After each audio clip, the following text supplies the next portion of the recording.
freedom, man. That's what it's all about.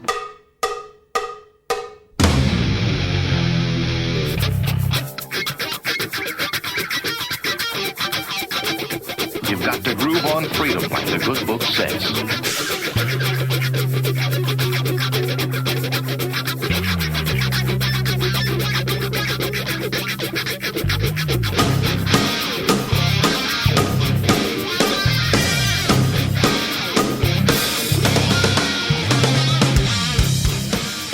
Welcome. You are listening to What on Earth is Happening. This show will discuss the topics of human consciousness, mind control, natural law, the occult, and all issues that affect the freedom of the people of Earth. What on Earth is Happening will endeavor to shine light upon the darkness of our world and to offer empowering solutions to the problems we face as humanity approaches its critical moment of choice. And now, here is your host, Mark Passio.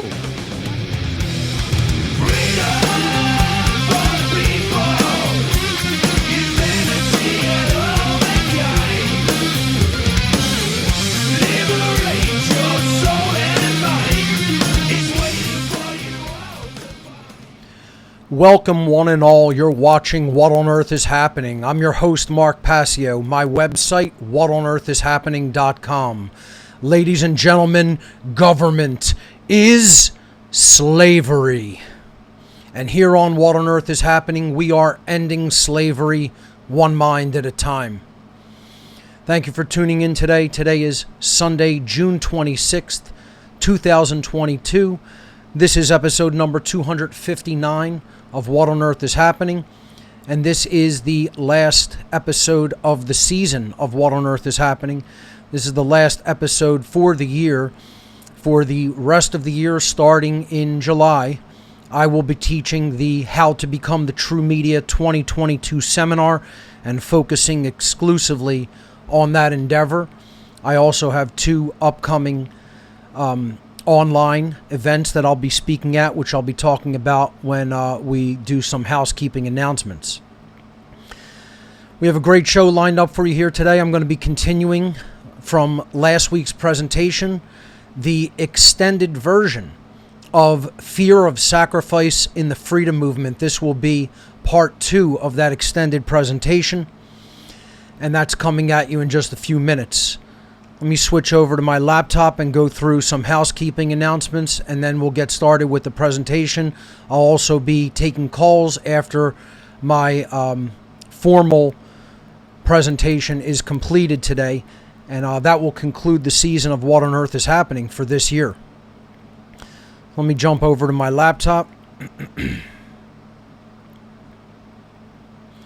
As always, thank you to Will Keller for the great artwork each week. Today's show, again, Fear of Sacrifice in the Freedom Movement, Extended Edition, Part 2. And then your calls will follow.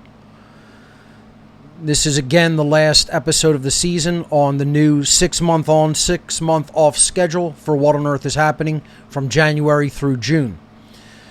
Depending on my living situation as of early next year, I may go back to a setup that is higher production value with better cameras and a setup crew, a production crew. We'll see what eventually happens. If I am still here in this home, more likely than not, I'm going to stick with this format, but we'll see. Only time will tell regarding that. The How to Become the True Media is rapidly heading toward us for 2022. This online technology skill sharing seminar. It's a 23-week seminar, 23 classes in total, hosted on the Telegram platform. We switched over from Zoom to Telegram this year, and we've been doing a lot of testing on Telegram, and it seems to be working out quite well. So we're going to continue doing testing throughout the month of June, what's left of it, and early July. And, that will ensure that we have zero surprises and everything is working as expected. So far, so good on that front, however. How to Become the True Media 2022 will take place every Monday evening from 8 p.m. to 11 p.m. Eastern Time. We start the classes 1 hour before official class instruction starts at 7 p.m.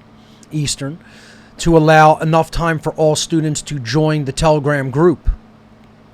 And then after the official or formal teaching wraps up at 11 p.m. Eastern, we then bring in everyone to speak freely if they choose to participate in an open discussion with all the students. I usually stay in that for about an hour and then let it run an additional hour or two at least. So plenty of time for after class discussion for those who want to participate in that activity. So the seminar this year will be running July 11th through December 12th, 2022 for a total of 23 class sessions. All of the curriculum that will be taught is listed at the seminar website, howtobecomethitruemedia.com. We are basically at 100% enrollment. I'm going to allow it to go a few people over, and enrollment will close on the internet on July 4th of this year. And if you are sending a mail-in enrollment, you only have 5 days left to get it to me. I'm not going to accept mail-in enrollments via check or money order for the seminar after July 1st. So for more information on this great upcoming seminar, you can visit howtobecomethitruemedia.com, and you can click into the enrollment page with the buttons on the website there. Now, I just want to say also this week, since it's the last week I'll be doing the live show for people who may be listening who have enrolled. If you have already enrolled and made your donation to enroll in the How to Become the True Media 2022 seminar, but you have not yet joined our Telegram group, please do those instructions that you received immediately. Do not wait. We wanted you not to wait this long. We have a few stragglers that have not joined the Telegram group.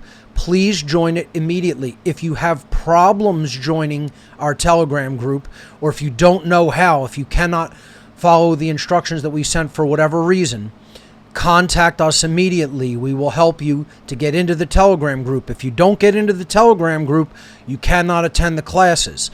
So please get into the Telegram group on your desktop or laptop computer now. Do not wait. If you have already enrolled and made your enrollment donation, do not wait to do that until the last minute. That will create chaos for us here, the few people that are helping with the seminar. So please do not wait until the last minute. Get into the Telegram group on the Telegram desktop application now if you have already enrolled for the seminar. All right. The One Great Work Network, 60 phenomenal content creators, all doing the great work of attempting to reach the minds of the public at large and end human slavery on this planet. Check it out. I'm sure you'll love the content. Everyone, all of the content creators have their own individual blog. You could donate to them individually. Visit the website, onegreatworknetwork.com. Of course, we simulcast on there each week when I'm doing the live What on Earth is Happening show. The What on Earth is Happening IPFS project is also underway. This is a way to censorship-proof all of the material that I've put out over the years here on What on Earth is Happening. All of my podcasts, all of my interviews, all of my presentations, etc. If you want to participate in this by hosting a node or a server on the IPFS network, please visit whatonearthishappening.com/IPFS.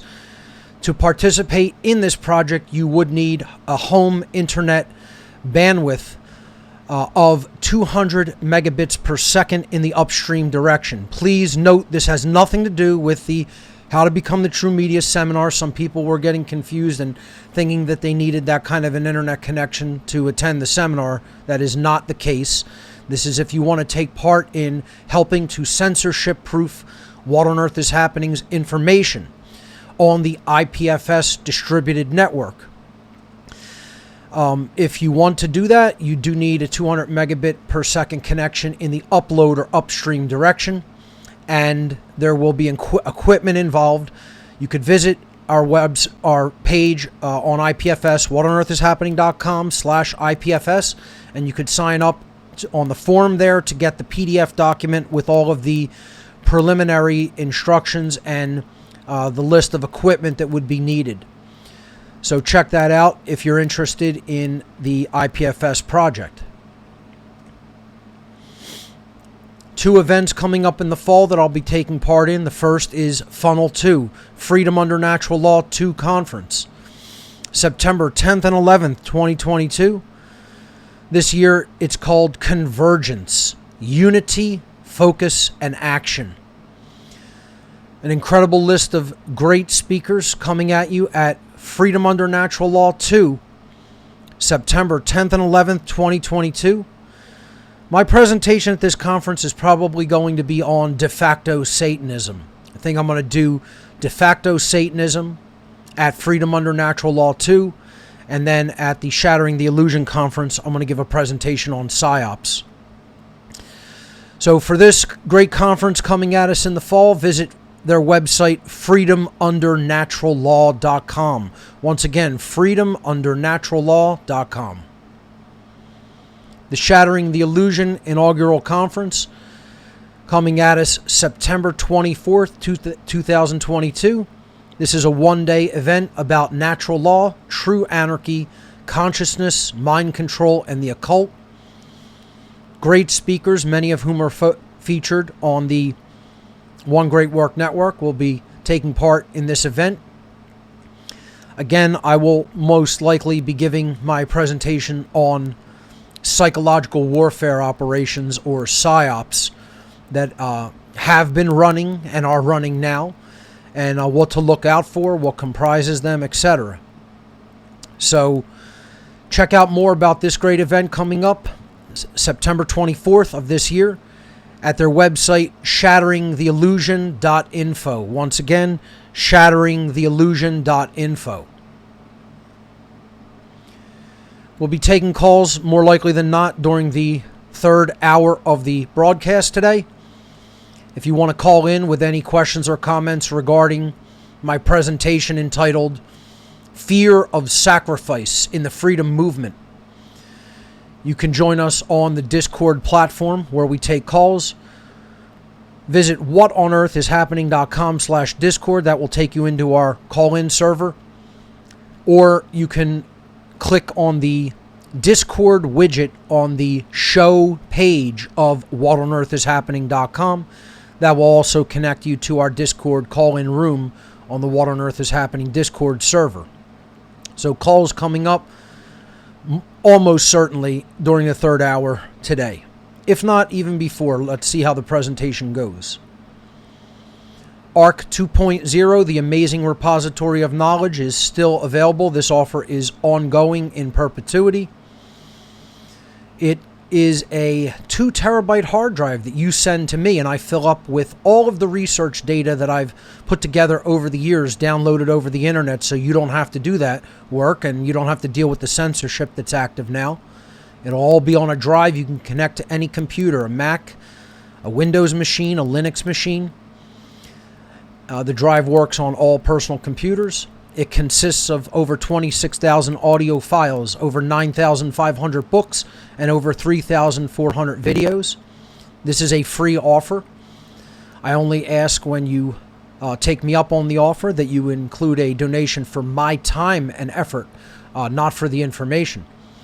You can visit whatonearthishappening.com/ARC to get the shipping instructions, which are rigid shipping instructions to protect your property and to make the process go in a streamlined fashion, because I have very, very much work that I am doing during the week, and I get a lot of these ARC drives coming in, and I need to streamline the process, make it sort of a factory floor process to get these things in and out. I don't want them sitting around in here piling up. That takes more of a chance of something happening to your drive, and I don't want that. I want to be efficient with these and get them in and out, and that's why I have factory format shipping instructions. Please be respectful of them. Realize that is to protect your property and to be respectful of my time and energy. So please do follow them, and the whole process will be very, very smooth, and you'll get your drive back very quickly with all of this great data. Visit whatonearthishappening.com/ARC. Fill in the form there, and you will get the PDF document with shipping instructions. If you want hard copies of any of my presentations on flash drive or DVD, or if you want other promotional items such as t-shirts, stickers, buttons, coasters, keychains, or if you want to get the Mark Passio One Great Work collection, which is a flash drive with all of my information that I've put out over the years assembled on one drive. I am going to have to, after this season of What on Earth is Happening, I'm just letting people know for the One Great Work collection drive, it now fills the entire 500 gigabyte drive. After this season, or actually truly right now, probably doing this within the next week or two, I will have to change the format of this One Great Work collection flash drive to a 1 terabyte drive to be able to fit more data on it as I produce more shows, more interviews, more presentations. Therefore, the price will go up slightly on the drive because I will no longer be purchasing a 500 gigabyte solid state drive for the One Great Work collection drive. I will now need to purchase a 1 terabyte solid state drive. So, unfortunately, the cost of the One Great Work, the donation for the One Great Work collection solid state drive will have to be increased because, again, I'm buying a more expensive drive for it. So it won't be a ton increase, but it will be an increase nonetheless.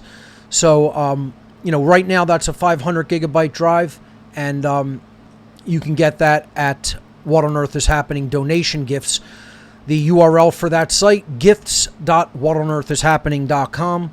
Once again, gifts.whatonearthishappening.com. Our t-shirt order, our new t-shirt order of men's t-shirts, which we're almost entirely sold out of. I think we have one shirt on the shelf right now. Will be coming in probably within a week or two. I'm going to say probably about a week. They said it would be about 3 weeks turnaround at least. So hopefully it will be in this coming week. 2 weeks maximum, I'm thinking. And we will have new shirts in stock. They will go up there at gifts.whatonearthishappening.com. Finally, if you are more inclined to simply make a straight donation to the What on Earth is Happening cause and the One Great Work Network cause, you can visit whatonearthishappening.com/donate. Tons of ways to make a donation toward What on Earth is Happening and what we do here. You can donate via Cash App, via GPay, via Wise. That's a good option for international users. You could donate via 9 different cryptocurrencies, via check or money order, via mail, or via our Amazon technology donation wish list.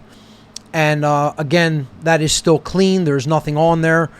It's still empty. I will probably be adding some items as the new season of What on Earth is Happening approaches, or if some special needs come up, I will add items from there from time to time. And you could check that out at whatonearthishappening.com/donate. Those are all of my housekeeping announcements. I would like to jump over now to my presentation. I'm going to set that up real quick on my laptop.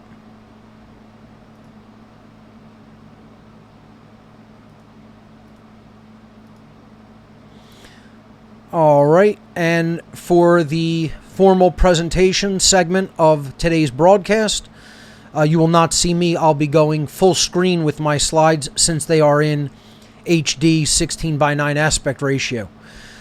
One last thing I want to say before I jump into the slides is please remember What on Earth is Happening is a cumulative knowledge broadcast. That means each show does not stand upon its own. If you want to understand what I talk about in these later broadcasts, you should listen and watch every episode of What on Earth is Happening from show number 1. This is a classroom environment that the newest episodes have prerequisite knowledge that you must understand from older episodes. So, if you are a new viewer to the show, you should not watch the show from this point. You should go back to episode number 1 on my website, whatonearthishappening.com.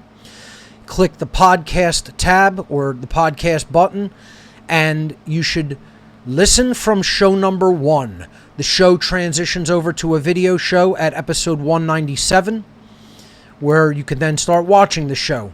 But don't skip around. Follow it through in progression, in order, starting with number 1 without skipping around at your own pace. So with that caveat, let's jump into our slides and continue our presentation from last week. So this is Fear of Sacrifice in the Freedom Movement, Extended Edition, Part 2.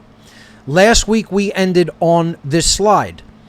We are talking about that people in the freedom movement who say they want freedom and say they don't want human slavery to continue, say they don't want government to continue, say they don't want corruption in our world to continue the way it has been, largely unabated and unchallenged, and yet they will not make the personal sacrifices required to truly learn the causal factors of what is taking place, truly learn the moral aspects that need to be learned, and then above all else, once you have that information, we have people in the freedom movement who do have that information to a large extent, and they should be beginning to pass on that information to others. If they have the basic foundations of how freedom is manifested, how morality truly works, how natural law works, then it becomes one's responsibility to put out what you currently understand about that. And people, unfortunately, in this movement are loath to make the sacrifices that are required to create real change, real manifested change in our reality here on Earth. They give a million excuses. They wait and wait and wait. They never get started. And most of all, when they get to the point where they know they have to speak out publicly and put this information out in a widespread way, not in a way just talking to your family or friends, talking to neighbors. That's great to do, not discouraging that. However, that's only going to reach a very, very, very tiny, limited audience. When they realize they have to put this work out in some formalized way, online, to reach the masses of people, to get thousands of people to hear their voice, possibly tens or hundreds of thousands. If they could become big enough, possibly millions. They immediately balk at the work involved. They realize, first of all, how long it's going to take and how much required sacrifice it's going to take just to acquire the knowledge.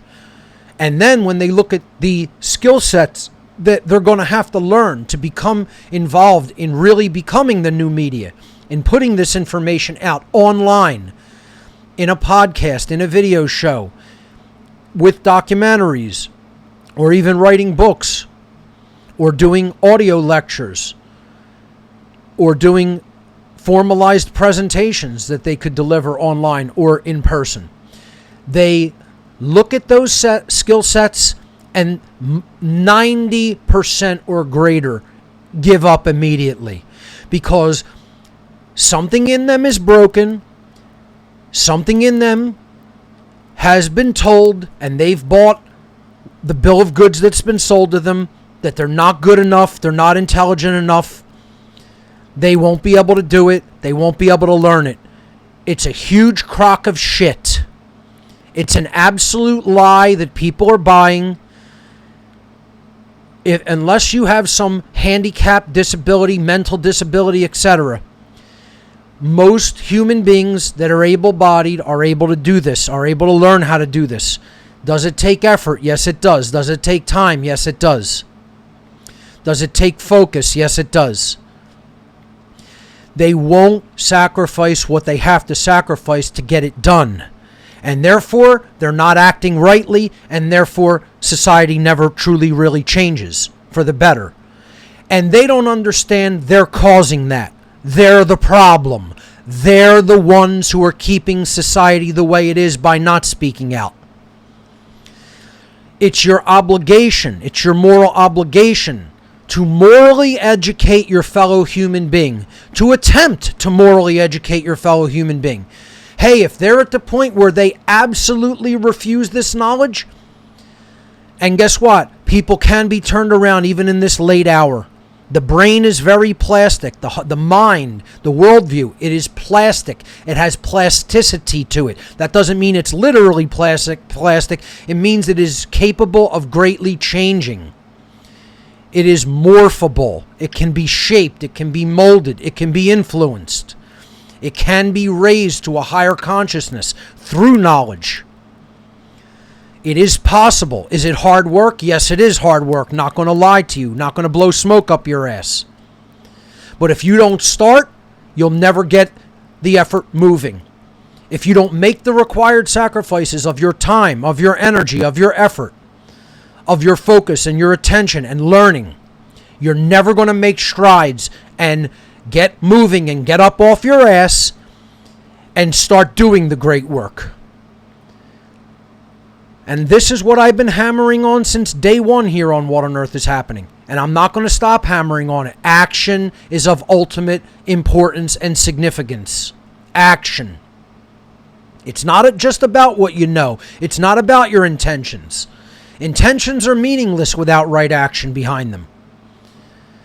The law of attraction, the true, real law of attraction, isn't just about your thoughts and emotions. It's about your thoughts and emotions being in congruity and in alignment with your behavior, with your actions. That's what it's all about. That's what makes consciousness a trinity: thought, emotion, and action. People have to stop giving up so easy. Most people give up before they begin. Again, the old saying from the Buddha is, there's only two mistakes that one can make on the path to truth: not starting and not going all the way. But if you don't start, nothing gets done. If you don't start, there's no improvement. And again, don't just think other people got this. They don't got this. I don't got this. Mark Passio doesn't got this. Okay? I don't have it. Okay? I'm handling my business. You need to handle yours. You don't just leave it in the hands of other people. You do the work yourself and you amplify the voice of truth. You amplify the voice of the will of creation. You amplify the voice of natural law. These natural forces have to speak through us. They are absolute immutable forces at work in nature. But for people to understand them, we have to embody a voice to them. And we are that voice. And if we're not acting in that capacity, people are not learning how these dynamics in creation work. They don't understand the real laws of attraction. They don't understand the causal factors for what is happening in our world. And it's up to us to change that. That's our moral obligation once we've received this knowledge about objective morality and natural law. So once again, you can't just sit on your ass and you can't take a defeatist attitude like, I just am too stupid to do it. I just will never get that. Well, with that attitude, of course you won't. You know? Again, the other adage by people who have really put out an understanding of the basic laws of attraction. If you tell yourself that you can, or if you tell yourself that you can't, either way you're correct. It's up to your mindset and your worldview. You have to work on changing your worldview about yourself because you've bought a lie that you're not good enough, that you're not talented enough, that you're not smart enough. And guess what? All of those things are mutable. You can become better. Maybe it's slightly true that you're truly not a capital G good person. Capital G, capital P, good person. That can be changed. That can be improved. You can go from a state of being a person who's not a truly good person to being a truly good person. It is malleable. It is a state that is able to be changed. That's the good news of all of this. You know, if you are not truly a smart or an intelligent person, that can be changed. You can work to improve that. See, we tend to think, oh, it's just one level of intelligence your whole life, and it's a line that never moves. Not true. There can be ups and downs in that process. People can become lazy and actually lose their sharpness, lose their intellectual sharpness and acumen. They can put in a lot of work and they can gain it over time. It's plastic, it's malleable, it's free-flowing, it's changeable. The same thing when it comes to being lazy. People who are lazy can work to change that and can be productive people in society. And vice versa. People who once did a great amount can become lazy and start slacking and resting on their laurels. It's that those are changeable qualities, unlike natural law, which is immutable and unchangeable. The qualities of ourself we can change if we put work into it. So don't just listen to lies that have been told you, oh, you're not smart enough, you won't figure that out, you can't do that. Yes, you can, it just takes work. You know, it isn't magic. It's not a magical process, folks. It's not like it's going to suddenly reach your mind. You have to put work into it to understand it. You got to go to people who have done the things that need to be done, the requirements. And then you got to learn how to do the things they're doing. You mentor under people. That's what How to Become the True Media is. It's a mentoring opportunity. It's an opportunity to be mentored by someone who's doing what I'm talking about at a high level. Again, my operation isn't huge. It's not, it's not a rinky-dink operation either. It's a moderate-sized, medium-sized at best. But let me tell you, at least I truly, really know what I'm doing, and I try to do it to the best of my ability, and get the information out there to people. And you have the opportunity to learn from someone who's already doing that, who knows how to do it and is already doing it. The proof's in the pudding, as the saying goes. You go to the people who already are doing it. You observe and you learn from them. And that's what How to Become the True Media is. So, once again, people give up too easily, and they have to stop. They have to change that whole worldview about themselves. And that comes from listening to what they were told about themselves, and then they started believing it. They started believing those lies and then thinking those things about themselves. That's malleable, that's changeable. You can change that with work to improve your worldview. And then you could actually put the work in to learn how to do this stuff.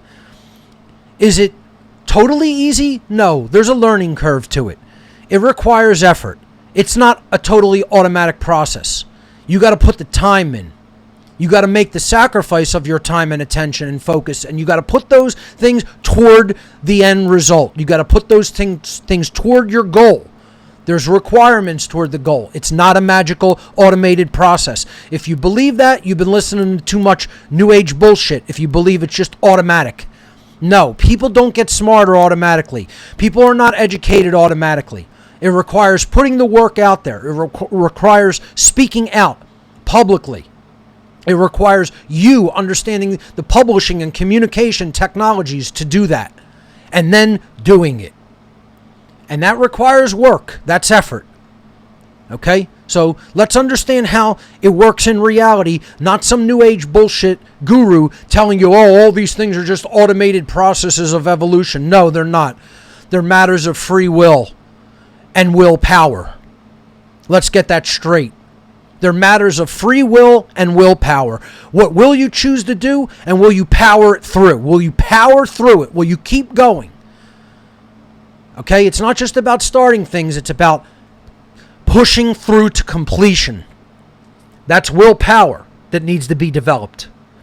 Your free will you use to choose the right thing, and then you use your willpower to power through and push through to completion. So once again, this slide is about how quickly most people give up in the freedom movement. And that's not going to get it done. That's not going to change it. Tell yourself that you can, and you'll start believing that. So let's move forward. acquiring occulted knowledge in the ancient world versus acquiring occulted knowledge in the modern world. Again, occulted simply means hidden. Imagine the sacrifices that people had to make to obtain occult knowledge in the ancient world, and then the immense sacrifices and labors of love that people had to do to put that out for other people to obtain.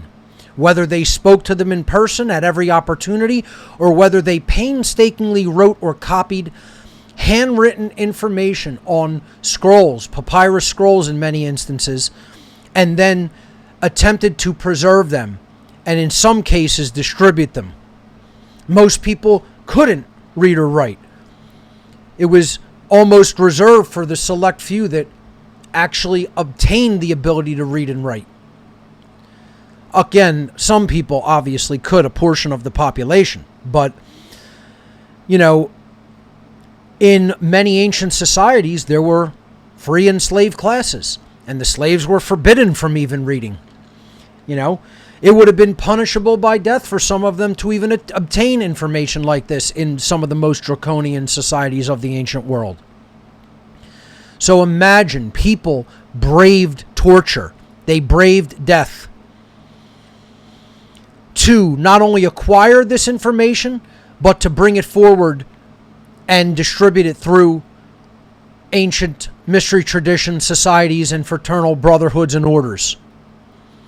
And then again, many of those, because of the secrecy, because of the rarity of this information and how it was largely hidden for the reasons I just explained, they largely kept it occulted. And that pretty much ensured that it would not become common sense knowledge. This knowledge is not for the elect. This knowledge is not for the elite. It is not for the few. It is for all. The Hermeticists had it wrong. The ancient mystery traditions had it wrong. For whatever reasons they chose to believe that that was the way it had to be and justified it, they still were incorrect.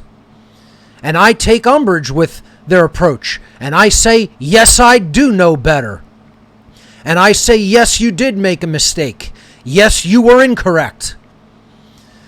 And the incorrect decision to do that was multiplied, and it was followed, and that error continued into the modern day. And that's why it's not common sense today. But look at the opportunity we have. This information isn't truly occulted anymore. It is out in the open. It is knowable. It is obtainable. It's verifiable because it's all a science as well. It's a science that's provable by observable phenomena. And then we can get it, we can understand it, we can receive it through very simple means today in the comfort of our home, on a desktop computer, on a laptop computer, on a tablet, on a cell phone, with a cup of coffee in our hand, sitting comfortably. Imagine what our ancestors had to do to obtain and preserve this occult information. Some of them paid for it with their lives. Some of them were tortured to death. Horribly. We have it so easy by comparison.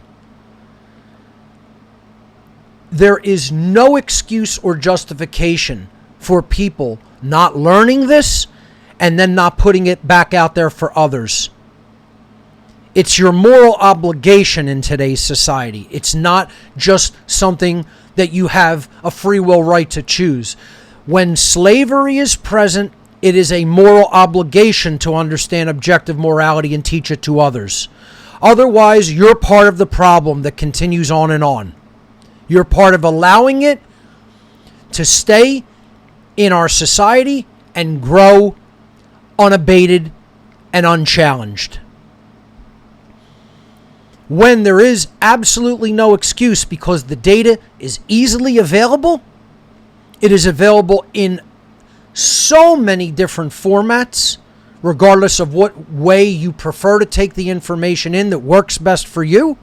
And you could put it back out there in so many different available formats that it is outrageous how many options we have in the modern world compared to the ancient world.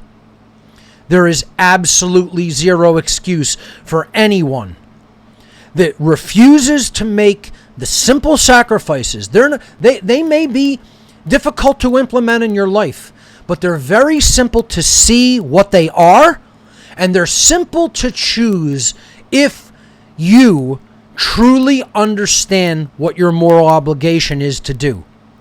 You don't choose it because it's expedient or easy. You don't choose it because of a reward. You don't choose it because, it's going to lead to less short-term suffering.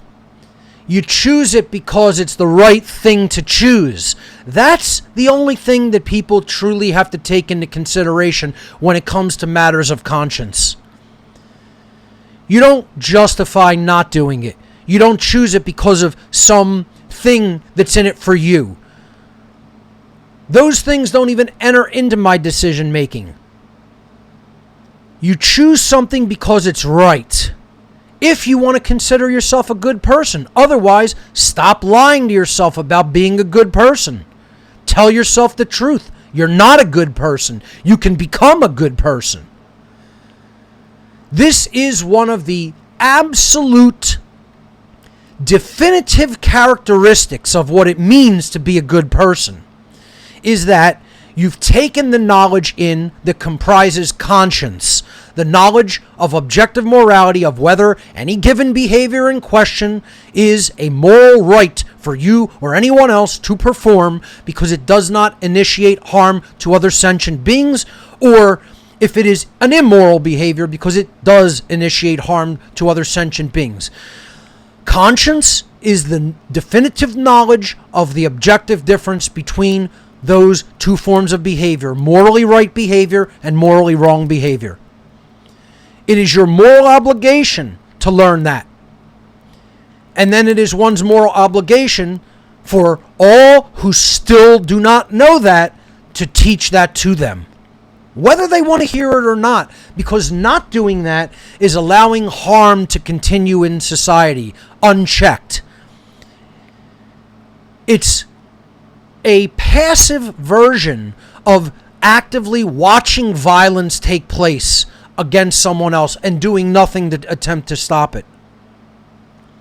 Not even speaking out against it. And that is what people who aren't involved in the great work are doing.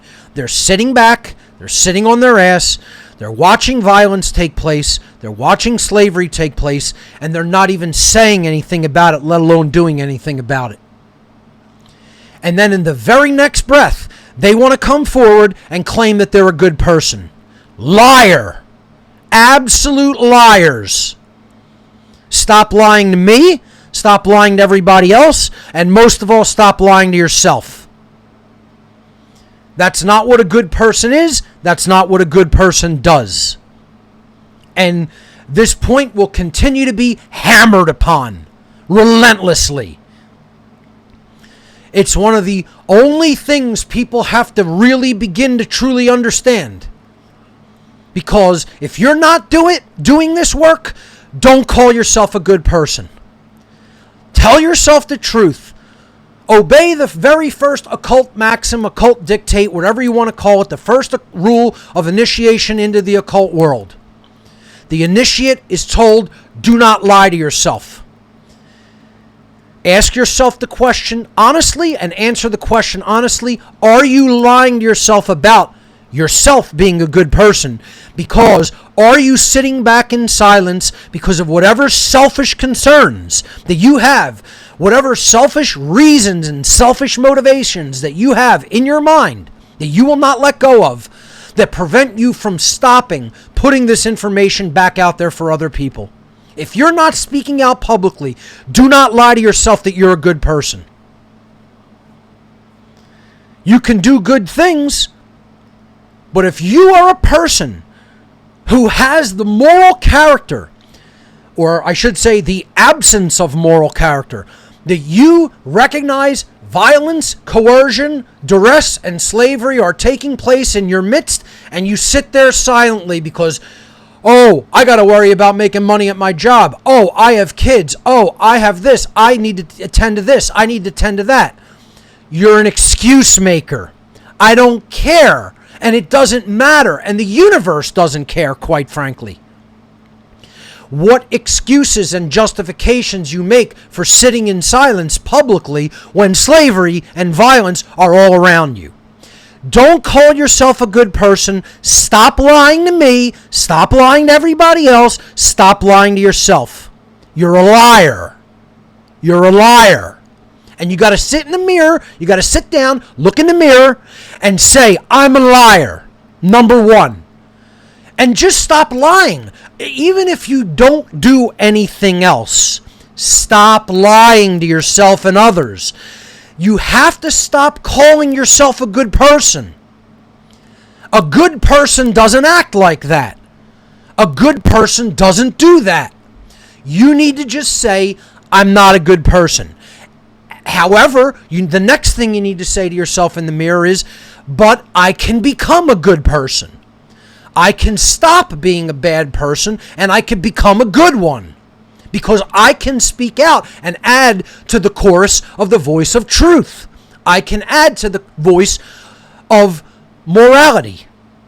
I can add to the voice of teaching natural law. It is possible with work, with effort, with sacrifice. You're not going to be able to do that without sacrifice. That's just the nature of reality. It's the nature of how things work. It's the nature of our world. You have to give up something to be able to do this with force and energy. You are not going to be able to do it with keeping every other aspect of your life the same and not sacrificing anything. Sorry, but it doesn't fucking work that way. You don't do this type of work and effort and put the energy and focus and attention into it without sacrificing something in return. That's your payment. Your payment is to get the knowledge, to put the knowledge out for others. You have to pay in the spiritual currencies of attention and time and effort. You could add a third spiritual currency, effort. It's attention, time, care, effort. You know, it may not just be two. You know, you could look at other things that they're like a monetary system in the spiritual domain. Care is one of them. Actual real world effort is another one. You know? But that all stems from what we initially pay attention to, because that informs our care. It all stems from what you're spending your time doing most of the time.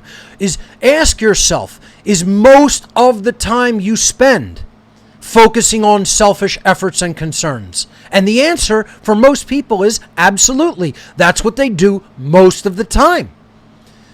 See, nobody needs to be perfect. One of the things that I think is the greatest roadblock to people really doing something of their own volition and of their own efforts and doing things that are good, that would really help. The roadblock to that is they think they have to get it perfect. They think they have to put it out at such high quality that it almost mimics perfection. And guess what? That's a big mistake. That's a huge error in judgment. That's a worldview problem. That's a psychological problem. That's one of the greatest dangers to the entire freedom community, is people believing, if I don't have this completely perfect, I'm not going to start. Let me say that again. One of the greatest dangers to the entire freedom community is people who are on the fence about speaking out, who say, if I don't get this completely perfect when I start, I'm not going to start. That is one of the greatest mistakes that you can make psychologically and in your implementation of doing the great work. Simply do something that is pretty good. It doesn't I wouldn't say put total slop out either, right? Then you're not really making an effort, okay? But it doesn't have to be perfect. Put something out of generally good quality. Put something out of generally good and accurate understanding. It doesn't have to have the 100% totality of perfection in your understanding. We don't have the time to wait for that. We have to get this word out and make it common sense. And That's nowhere near from happening. Zero, not even close. People are still at solipsism, let alone understanding objective morality. They're still solipsists and believe I can just make up and invent whatever I want. Words can mean whatever I want, or I can choose to ignore the definitions of words. This is where people are at. This is postmodernism. This is the post-truth world. Solipsism, the belief that there's no objective truth. I can just make up whatever the fuck I want. Pull it out from up my ass and say this is real. Imagine things that aren't real. That's the dreaming state. In a totally dreaming mind state. Not focused on or understanding reality at all. Perception wildly out of alignment with reality. And then believing that you could just be correct by being that insane. It's a religious cult. Postmodernism and solipsism are religious cults. It's a cult belief system that damages our world, that damages the people in it. The people who believe in that are brain damaged, literally. If you looked at their brain in a SPECT scan of the brain, I guarantee you it would look like craters on the moon. It would look like a piece of Swiss cheese in the lobes of the brain, of the neocortex. Electrochemical activity is not really truly firing. And if it is, it's firing impulsively in ways that the brain is not designed to. It's in a completely screwed up state. That's how mind control literally screws up the physiology. But the good news, again, is the brain is plastic. And by putting the right information into it, you can actually change the health of the human brain. This is proven over and over and over and over again. Look into the works of Bruce Lipton and the works of Dr. Joe Dispenza, etc. Many others who have talked about it. I can't remember the person's name. He wrote the book Change Your Brain, Change Your Life, something to that effect. Tons and tons of people. So, we have it easy by comparison to our ancient ancestors. We should take advantage of those opportunities. There's a myriad of ways to learn this information. There's a myriad of ways to put this information back out into the world for others. Stop making excuses and do it. Does it require sacrifice? That's the entire point of this presentation. It does. You will have to sacrifice some of your time. You will have to sacrifice some of your attention that you ordinarily put into other selfish concerns. Once again, this is about what you do most of the time. If you're still going to be a kind of person that just focuses on selfishness most of the time, well, you're going to get what you've always gotten.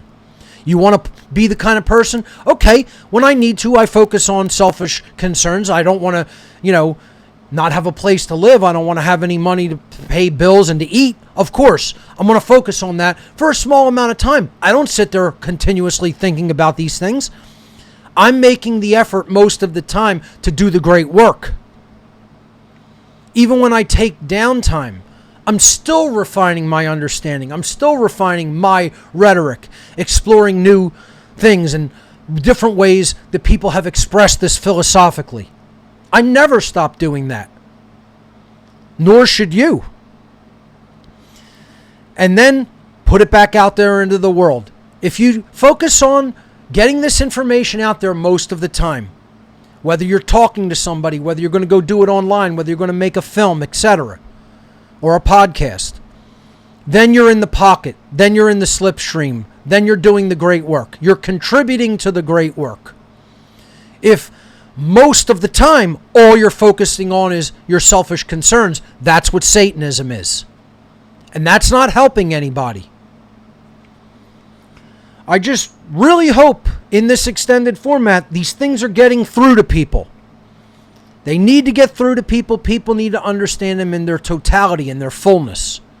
And that's why I do extended presentations like this, to expand and espouse on these topics over more time than I had when I originally gave the presentation. So let's move on to the next slide. Most people in the freedom movement would never sacrifice money, comfort, and job security to do the right thing.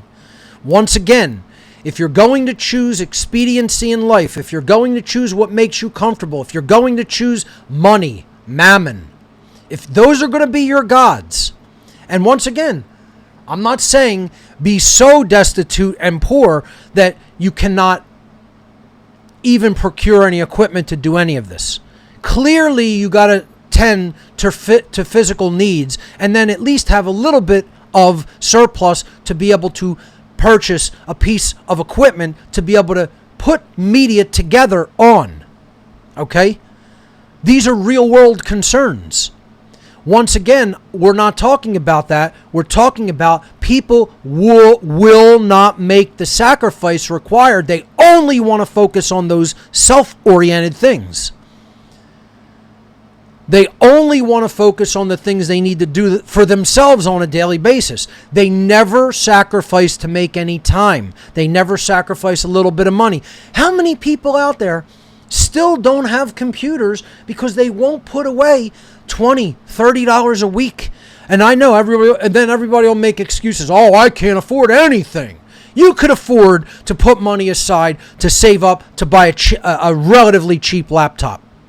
It's a lie if you tell yourself that you can't. Almost every single person in Western society could do it with a little bit of effort. We got to stop lying to ourselves and telling ourselves the bullshit stories that we tell ourselves all the time. Because that's what we've gotten comfortable and in the habit of doing. We bullshit ourselves 24/7. We're bullshitting ourselves in our sleep and in our dreams, let alone in the waking state. Then we just turn up the knob to 11 of bullshit spewing. Everybody is capable.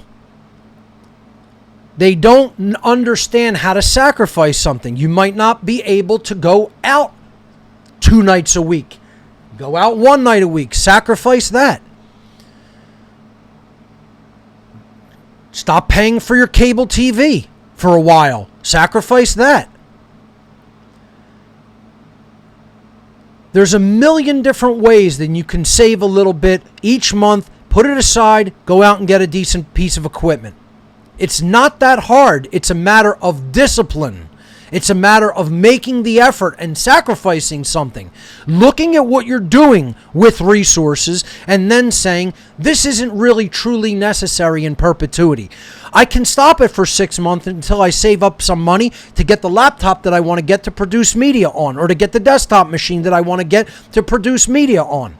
And then you can go back to your frivolous, selfish fucking habit. You know, you don't have to give it up forever even. This is how good we have it. And most people will just continue to make excuses. I have to have this job. I can't do anything else. You can do a million other things. You can quit a job that's treating you badly. You can quit a job that's telling you got to get jabbed. You can go someplace else, even if it's for less pay, that you don't need to comply with those things. Everybody has choices. That doesn't mean your choices are maybe going to put you in as advantageous of a position as you were formerly in. But guess what? That's what it means to sacrifice something to do the right thing.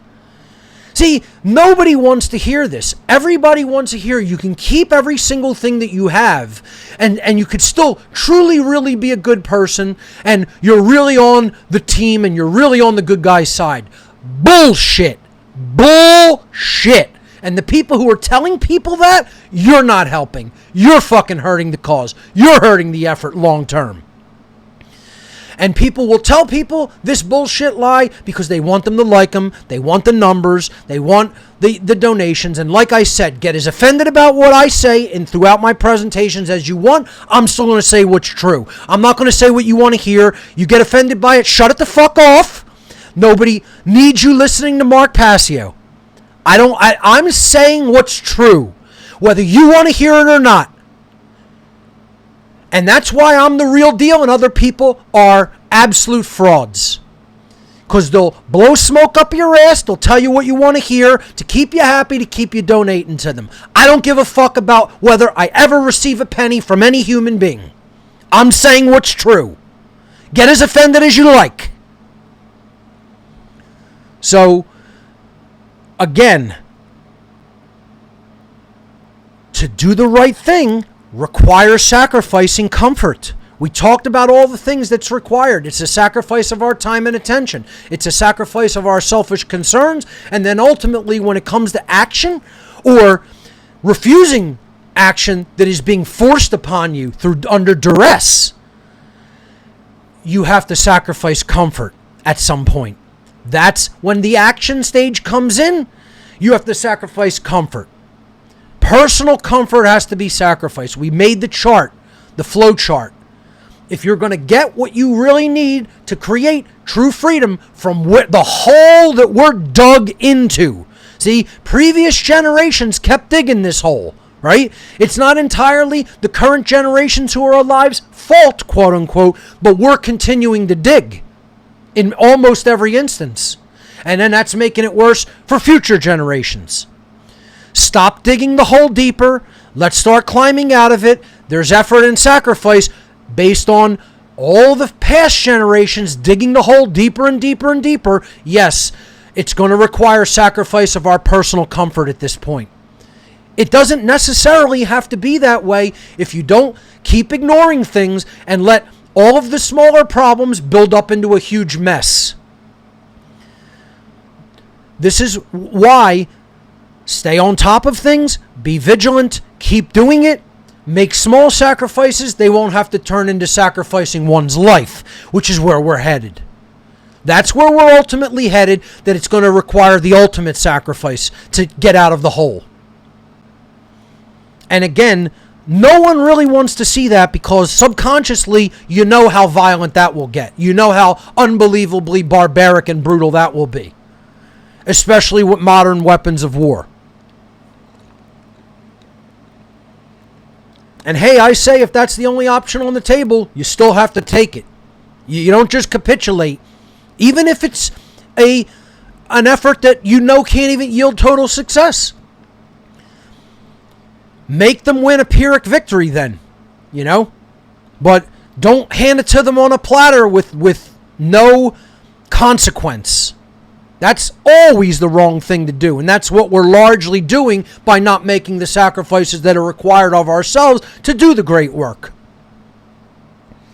So let's move on to the next part of this. Again, personal sacrifice involves the choice, the free will choice of what force in the universe are you going to serve.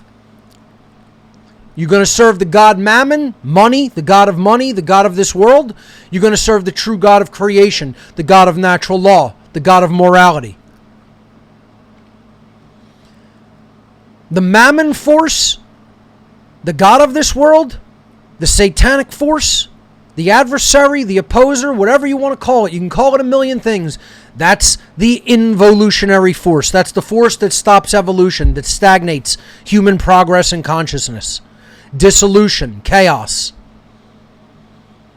It doesn't serve what we say we want. It doesn't serve our interests as beings. In the occult world, they call this involution. That's the force that stagnates evolutionary progress. And then, of course, if we follow the true God of creation and its will, that force's will, that intelligence's will, we will do the great work. We will create order. We will help to assist the true evolutionary force. And that's the problem, is that most people just don't want to do it. They don't want to do it. They want to stay in their physical 5 sense 3D comfort zone.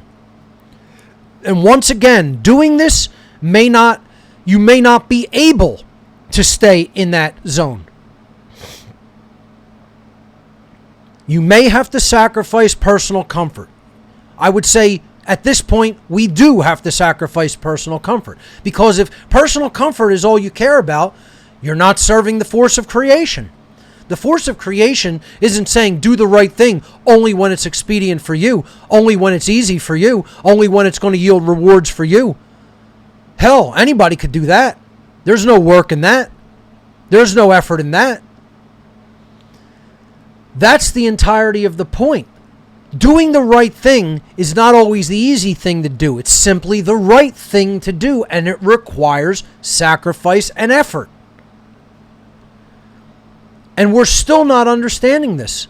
If we did understand this, we would have tens of thousands of content creators talking about natural law instead of maybe 100 worldwide at this point, or a couple hundred tops. It's not good enough of an effort. It's not going to get the job done. And I know there's thousands of people who listen to these podcasts every week, and you're still not beginning. You're still the unbegun. You're still telling yourself reasons why you can't. You're liars. You're lying to yourself about why you can't, instead of telling yourself all the ways that you can do it, and then doing it with your willpower. It's just all laziness. We've been trained to be lazy in this culture, in this society. We've been trained to tell ourselves we can't. That's how they monopolized everything. What do you think? These people are lazy? These people aren't driven like the bulk of society? They're some of the most driven, willful, intellectually intelligent people that I've ever been in the presence of, and probably maybe ever will be in the presence of. These people aren't a joke. They're not common thugs, as some people want to suggest. They're highly intellectual. They're highly focused. They're absolutely cunning. And not in the way of just like a beast, an animalistic beast. It's altogether different than that. They're of a higher they operate at a higher psychological order than the mass majority of people even can intellectualize or comprehend. The occultists, the true dark occultists that are running things. That's who I'm speaking about. And people want to simplify it and say, oh, they're just like common street thugs and mafia. No. That's who they got doing their bidding, is the common dumb ape-like street thugs of the police and the military. You know? They're the trained monkeys. They're the trained animals. Not the people who are really calling the shots. I understand people want to think in their own conceptualization about how they think the world of the occult works, and the problem with that is they've never been in it. Go to the people who have been in the world of the occult and got out through the grace of creation. They got out through opportunity and fortuity, circumstances that came together and allowed their spirit to push through and to keep going, and their willpower to do that with the aid of creation, because they stuck to their guns and continued to do the right thing. That's not hard. I'm sorry, that's not easy. That's hard. That's hard work. You know? Go to those people. They'll tell you about how the occult really is, the world of occultism. They're not going to tell you they're just like a regular mafia, because that's not how it is. Believe me, they control and call the shots in those thug gang mafias. You go beyond the capo of that street mob, you know, who is just a normal thug when it comes down to it, calling the shots on all of his other henchmen who are also thugs. You go above his head, I guarantee you're going to find an occultist calling the shots above them. They won't tell their underlings all that shit. No. You know, they'll just do the bidding of the unseen hand that's calling the shots above them. You know? Anybody thinks mafias are really just what runs the world, you're delusional and naive like a child. High-level think tanks and then individual high-level occult sorcerers are really calling the shots at the highest levels. And then it goes off-world. You know, that's an entirely other presentation, but again, if truth be told, this isn't a human agenda. This is an anti-human, anti-life agenda, and it's ultimately being controlled by forces that aren't in human bodies. Again, that's for another show. But the point is, don't diminish the power of these occultists by trying to say, oh, they're just like street thug mafias. No. That's clearly a perspective of someone who's never been in the occult. Very obviously. to people who know from inside, first-hand gnosis, they would laugh at that. Laugh at it. All right? More study is required. More understanding from an insider's perspective is required. You know, if you're not taking the knowledge from that insider perspective, you're missing huge dynamics. You're missing huge swaths of information and data to make an informed decision, an informed understanding based upon. And without doing that, your rhetoric's going to be skewed. Your output's going to be skewed, and it's not going to be accurate. It's not really truly going to be correct. You can get certain things right, but I'm saying go to the people who are actually involved. And then you'll get it from a first-hand perspective. So going back to the slide, we have to make that choice. It's a free will choice between the force of serving the 3D world or serving the will of creation. The god of this world is Mammon, the god of money, the god of division, the god of poison worldview. You want to serve that force? You're not going to get the results you say you want. You're going to stay in slavery. You want to serve the force of creation? It tells you constantly what the right thing is to do. It's constantly informing us. Natural law is constantly all around us. That force is present. That intelligence is present. Doesn't speak above a whisper. We got to quiet our brain chatter and get our complete bullshit stories out of the way that act as blocks to the reception of the truth. Receive the truth first and then act upon it. Is it easy? No. Is it simple? Yes. The answers are simple. They are not overly complicated or complex. When people overcomplexify them, they're obfuscating their elegant truth. It's very simple. Do the right thing no matter what sacrifice is involved in doing it. Refuse to do what is wrong. That sounds very simple, and it is. But it is that easy. Not going to lie.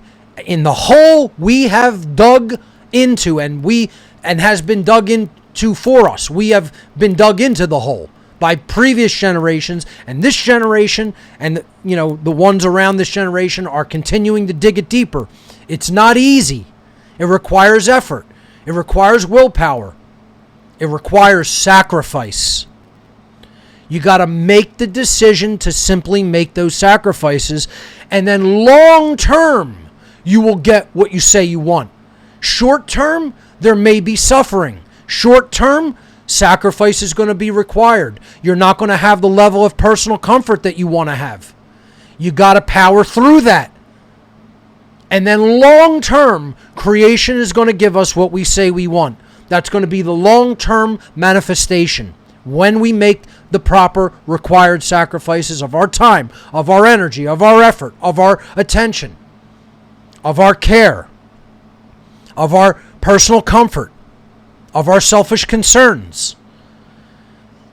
Folks, this isn't that hard to understand or figure out, but you got to activate your free will and willpower to actually do it. Talking about it and intellectually knowing it is one thing. Actually doing the thing that you need to do is another. Become active. You have to activate. A true activist is doing action. They're activating. You need to speak out. You need to teach others.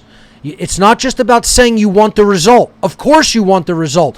What are you doing to get the result? Sacrifice is required to obtain the result. Stop telling yourself a bullshit story and a lie that you're going to get it the easy way. Just saying you want it and putting your intention upon getting it doesn't bring it to you. Hard work brings it to you. Effort brings it to you. Caring enough to actually use your willpower to do it brings it to you. Let's move on. Again, these represented money, and the God of creation represents truth. Which force are you going to serve? You going to serve the involutionary force, or are you going to serve the evolutionary force? Truth, love, freedom is the God force. That is where human evolution is designed to go. That's our purpose. Staying in creature comfort, staying in just concern for one's own selfish concerns in your selfish life, and only focusing on money, only focusing on just the things that you want as far as comfort is concerned in your life, that's serving the involutionary force, the force that destroys, the force that brings chaos, the force that brings stagnation in human evolutionary progress. And again, we're going to start talking about where psychologically these ideas come from.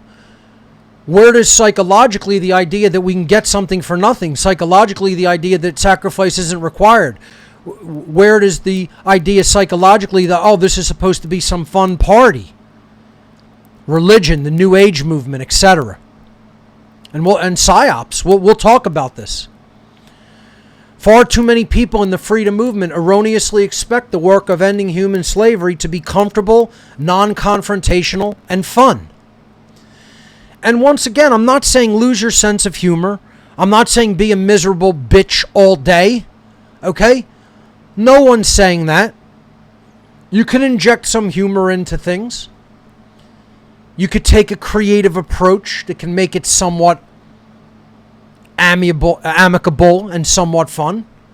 But there's, this expectation that, oh, it's not going to create any strife, any hardship, any discomfort in my life. This is delusional, dreaming thought. This is just absolute dream state thinking. And again, that's occult, initiate, dictate number 2. Stop dreaming. Stop believing things are going to work other than how they really work in reality. Stop having even any expectation of how anything works in reality and start learning how it works. Start observing how it works and understanding how it works. That's how real education and real science is done. Observation, understanding, testing the hypothesis, etc. These are the scientific methodology, the true scientific methodology. These are the true methods of the trivium. Stop thinking that things are just going to work how you want them to work or how you've been told they should work. Learn how they really work and accept how they really work and then start from there. It's not going to be easy. It's not going to be comfortable. It's not going to always be fun. It's not going to always be non-confrontational. As a matter of fact, if you want to speak the truth, it's going to be belligerent and confrontational based on the delusions of most people's minds in the modern world today and the absence of philosophy that they've been taught and the absolute lies that they've been given and the absolute poison ideologies and poison worldviews that they've been given, like post-modernism, like solipsism, like Satanism and de facto Satanism. Let's be very honest about this. Again, you don't blow smoke up people's ass and you don't tell them it's not going to be challenging. You don't tell them you're not going to encounter difficulty. You don't tell them it's not going to be rocky at times and confrontational. And it's not going to be fun a lot of the time.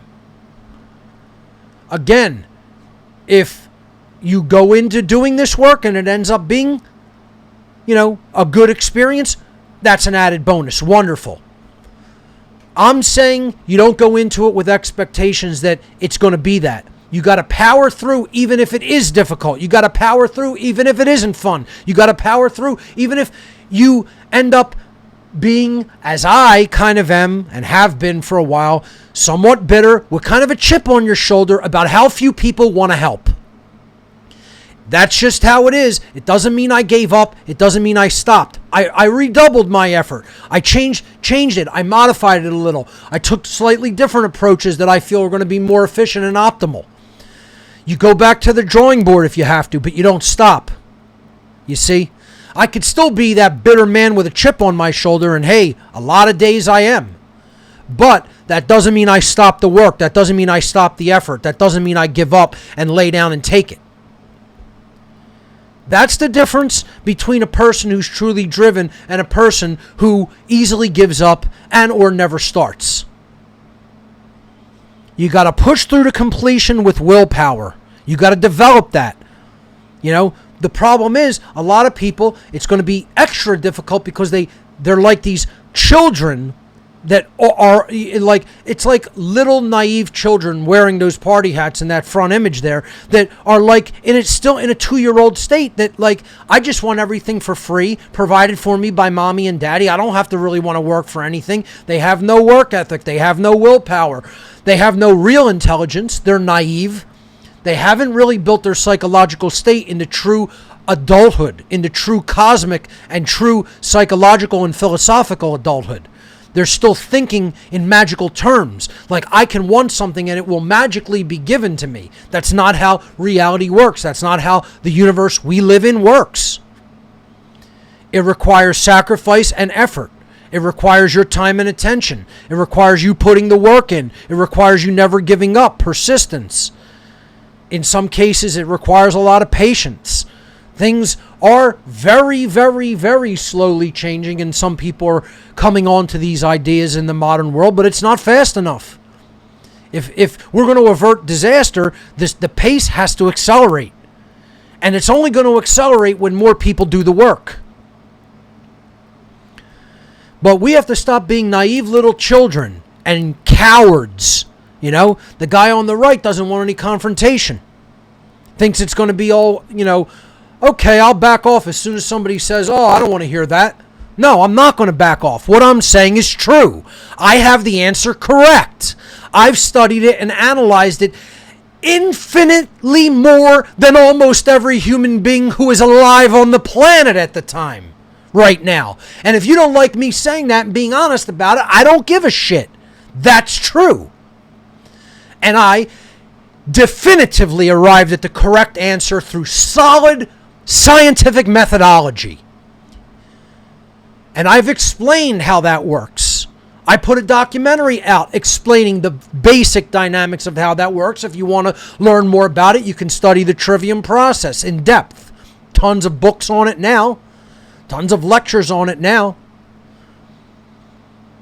This was the ancient method in the ancient world. It's taught in all the secret societies and in the occult brotherhoods. But they're not going to teach it to the average school student because they want you an obedient slave worker. They don't want you to become a philosopher. They don't want you to understand how to truly arrive at whether something is true or not. They certainly don't want you understanding natural law and objective morality. No, they want you condoning violence, duress, and slavery because you're a dunce. You know, those aren't party caps, folks. Those aren't party hats. They're dunce caps. Okay? When you stay a little baby, child, naive, imbecilic, psychologically infantile human being throughout your whole physical adulthood, yeah, you're not partying. It's a fucking dunce cap. Okay? You're not at a party, and what's going on isn't a fucking party, in case you haven't gotten the memo. Maybe you didn't get that email. Maybe it ended up in your spam box. But we're not in a big party. We're in a state of slavery. Getting out of that isn't necessarily a fucking party. It's hard work. It requires personal sacrifice. It requires sacrifice of your resources. It requires sacrifice of your time, sacrifice of your attention and focus. Sacrifice of fun things that you wanted to do, and you got to spend time doing this instead of just going off and living a life of frivolity. Grow the fuck up. That's what it all comes down to. That doesn't mean you can't ever have fun. It doesn't mean you ever can't laugh and inject comedy into things. But if you think this is a game, and this is a joke, and this is just some fun situation, and you're laughing about it, and you think it's all frivolous. You don't know what's going on, you don't know where you're at, you don't know the situation you're in, and you certainly don't know who's running things. And that makes you a naive little fucking baby. Psychologically, regardless of your biological age, of your physical age as a being. There's people who are in their 70s and 80s and you're little fucking children, naive fucking babies. Totally ignorant, totally apathetic, totally chicken shit cowards too. And you think that's going to get anything done? You think that's going to help the effort? You think that's going to lead to freedom? You think that's going to lead to goodness? You think that's going to lead to justice? You think you're a good person? Staying in that mental state? Staying in that psychological state? And guess what? If you think, oh, just a handful of people, they got this, you got that dunce cap on. If you think, oh, my help isn't required, I don't need to do this, other people got this, you got the dunce cap on. This is for everybody to know. This is for everybody to participate in. It's not a fucking spectator sport. If you think it's a spectator sport, you're wearing the fucking dunce cap and you're a fucking loser. And that's got to be said. That's got to be told to people, and it's got to be told you can get out of that state. You can change it. It is possible for you no longer to be a dunce, for you no longer to be an imbecile, for you no longer be an idiot, for you to no longer be a loser. You can get out of those conditions. You can get out of those states of existence. If you want to stay in those states, you're a real fucking loser. You're in a state of complete shame, which is the lowest, most degraded form of consciousness there is. If you can recognize you're in a state of naive childhood psychologically and you don't want to grow out of that to understand the sacrifice and work that's required to really end human slavery on this planet, then that's the state of consciousness you are truly in, is a state of pure shame. You know you're in the wrong, you are staying in the wrong, and you know it's wrong to stay in the wrong. That's shame. That's the real psychological conditions of shame. You've been in the wrong, you recognize that you've been in the wrong, and you're continuing to stay in the wrong, and you know that that itself is wrong. And yet you do nothing about it. That's the consciousness known as shame. There's only one state below that, non-existence. The absence of consciousness in this realm. Which again, your consciousness is going to transition to another form, but I'm talking about in human form, there's only one state below shame, and that's death. It's not always going to be fun. It may require confrontation. It's certainly not always going to be comfortable. It requires sacrifices. You got to do it anyway because it's the right thing to do. And far too many people in the freedom movement insist, no, I'm not going to make those sacrifices. I want everything to be comfortable, non-confrontational, and fun. And you're a little fucking child wearing a dunce cap if that's how you think. And guess what? It's got to be said. It's got to be said, and it's got to be said repeatedly because nobody else says it. I don't hear people saying this. I'm one of the only people who says this in the world. To the people who say, I want freedom. Oh, I'm a libertarian. I want freedom. Where's my vomit man when I need him? You know? It is a dream state that they are still locked into. And see, that's the whole point, folks. The whole point of this is people in the freedom movement, they aren't doing the internal alchemical work that's required. They're putting their intention on, I want a just society. I want a society without violence. I want a society without slavery. I want a society without duress.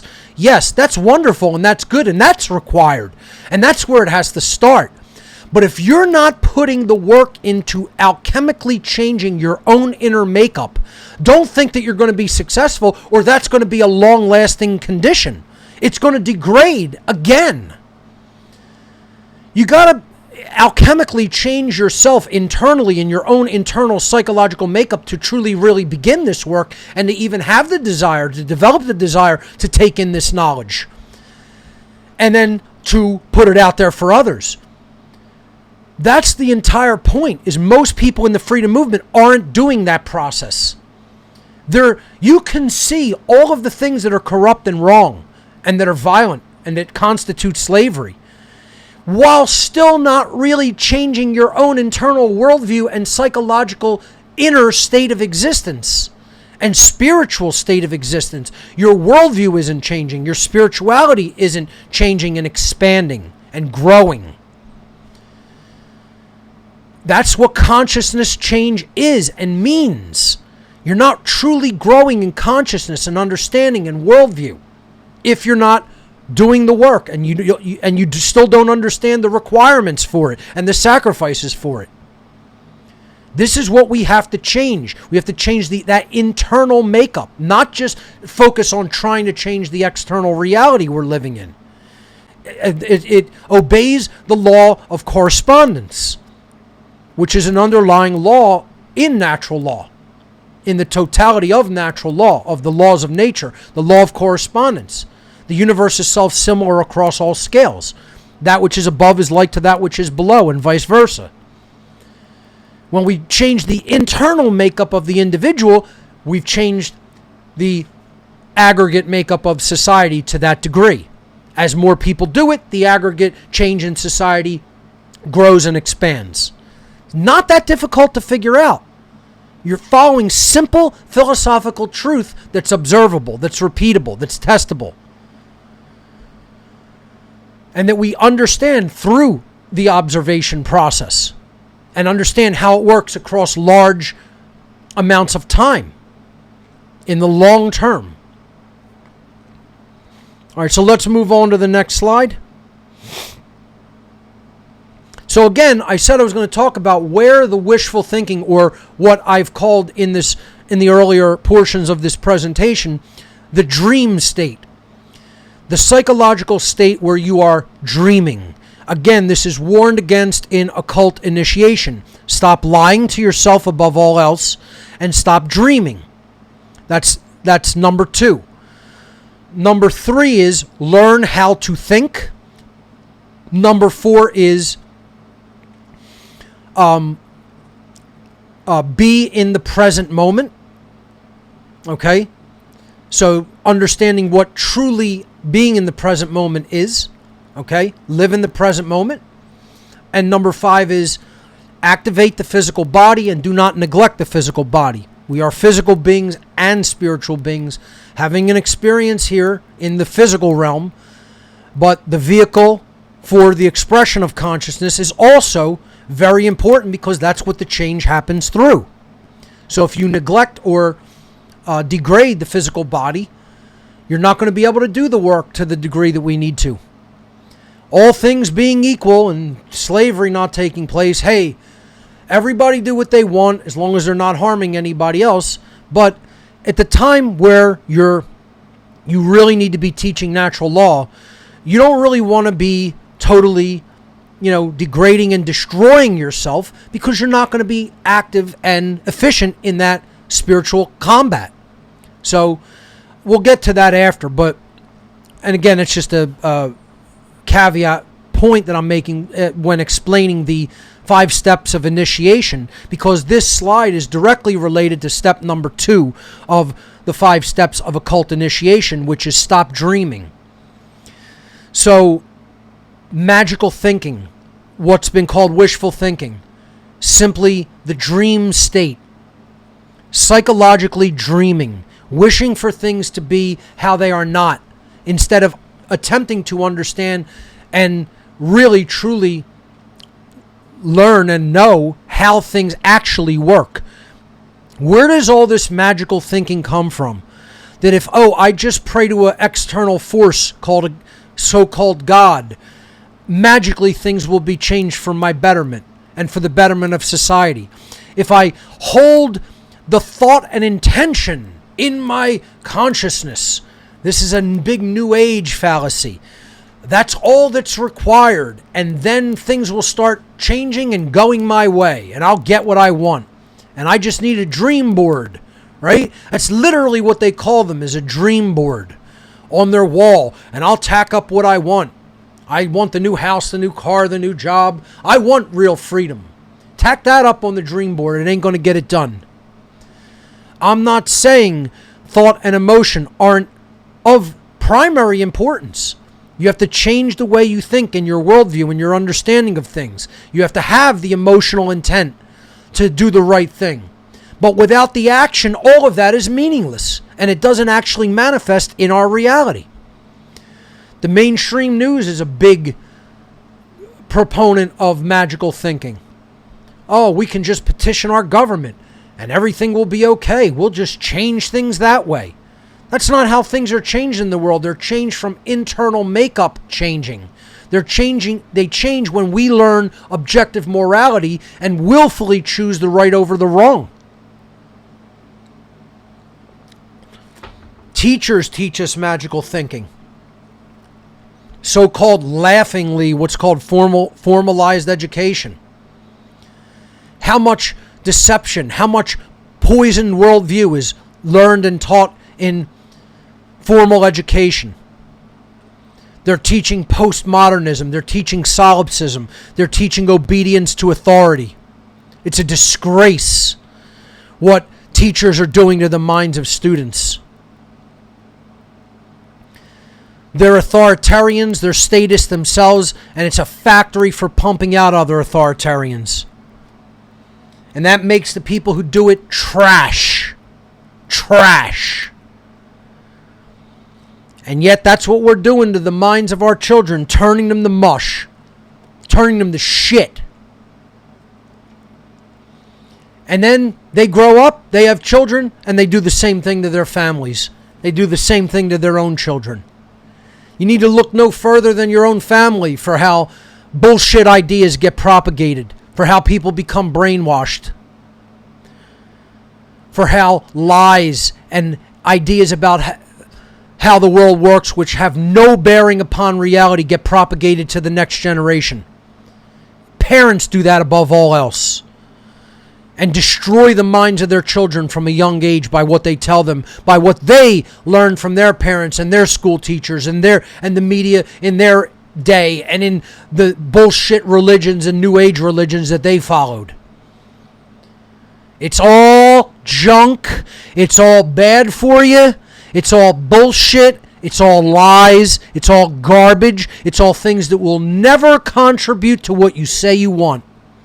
You can lie to yourself all day long. This goes hand in hand with lying to oneself. Dreaming goes hand in hand with lying to oneself. They're kind of twins in the occult maxims of initiation. Because if you bought into this worldview, if you've bought into this magical thinking, if you've bought into this dream state, you're lying to yourself. You see? If you tell yourself the truth, if you stop bullshitting yourself, you'll stop believing bullshit. You'll stop subscribing to bullshit. You'll stop putting bullshit in your mind. You'll see these systems for what they are, bullshit factories. Even the family. And I'm not saying a familial dynamic isn't important, but it's got to be based on truth. First and foremost, it's got to be based on truth and morality. That's how true relationships are forged. That's how any true relationship between individuals is forged. You got to be connected to the source of truth, goodness, and morality first. Then you start teaching that within the familial dynamic. Most family dynamics aren't based on that. Don't bullshit yourself. Don't lie to me. Don't lie to other people, that they're based in those dynamics. They're based in mother and father, so-called parents, which aren't anything resembling parents, giving the same bullshit systems of belief and nonsense to their children that they took in, and then burning their brains just like the parents' brains are burnt. That's what most familial dynamics in the world are. And most children who grew up and look at the dynamic of the family don't want to rock the boat. And they don't want to say to the family, you taught me all the wrong things. It's because you didn't know any better. You don't need to hate and revile the people.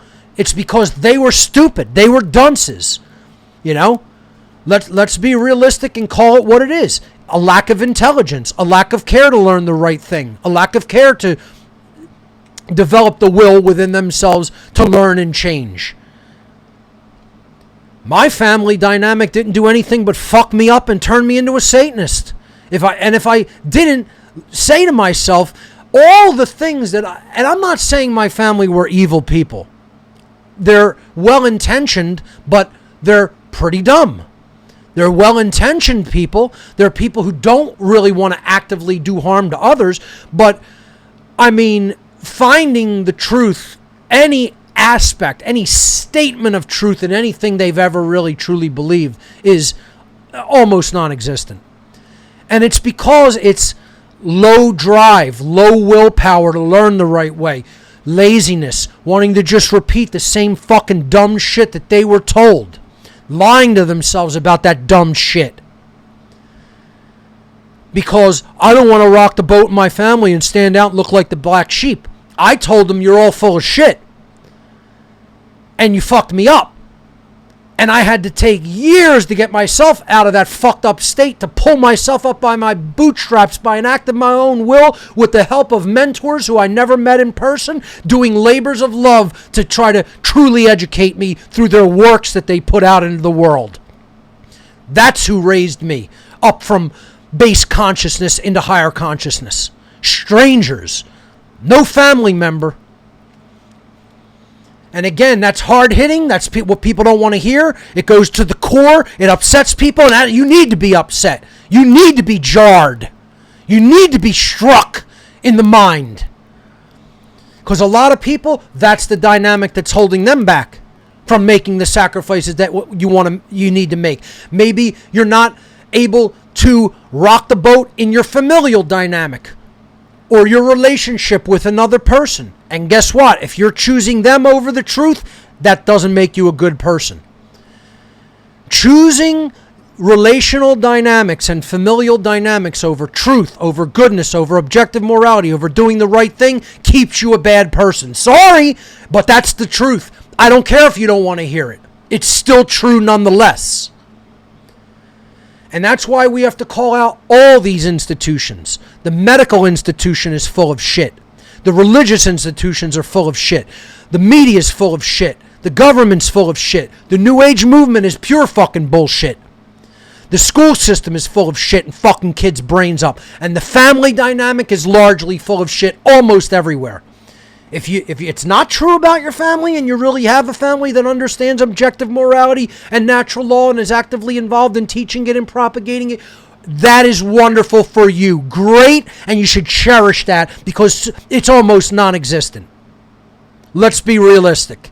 So few people have that from the time that they're born, when they're young, that if you have it, cherish it and consider it a gift from the Creator.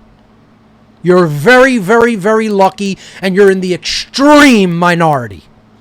So don't start there and then ascribe that to everybody.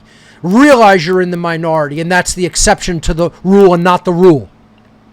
And understand most familial dynamics are nonsense because they're based on all the other institutional bullshit and garbage that's been fed into the brain of the parent. It's not that hard to figure out, folks. It just takes honesty. It just takes looking at it and then saying what it really is instead of what you want it to be. That's dreaming. Saying what you want it to be because you don't want to offend people, or you don't want to sit and think, oh my God, my whole fucking reality's been a lie, even my family dynamic. You're lying to yourself. You're bullshitting yourself. You're dreaming.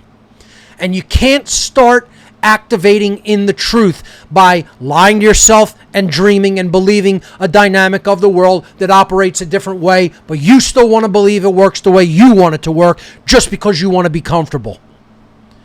Stop bullshitting yourself. Stop accepting bullshit. Stop activating the bullshit in your mind and letting it make you dream and continue wishful thinking. This is where all this wishful thinking about things are going to change without required sacrifices comes from. That's where it comes from. And you need to defeat those enemies.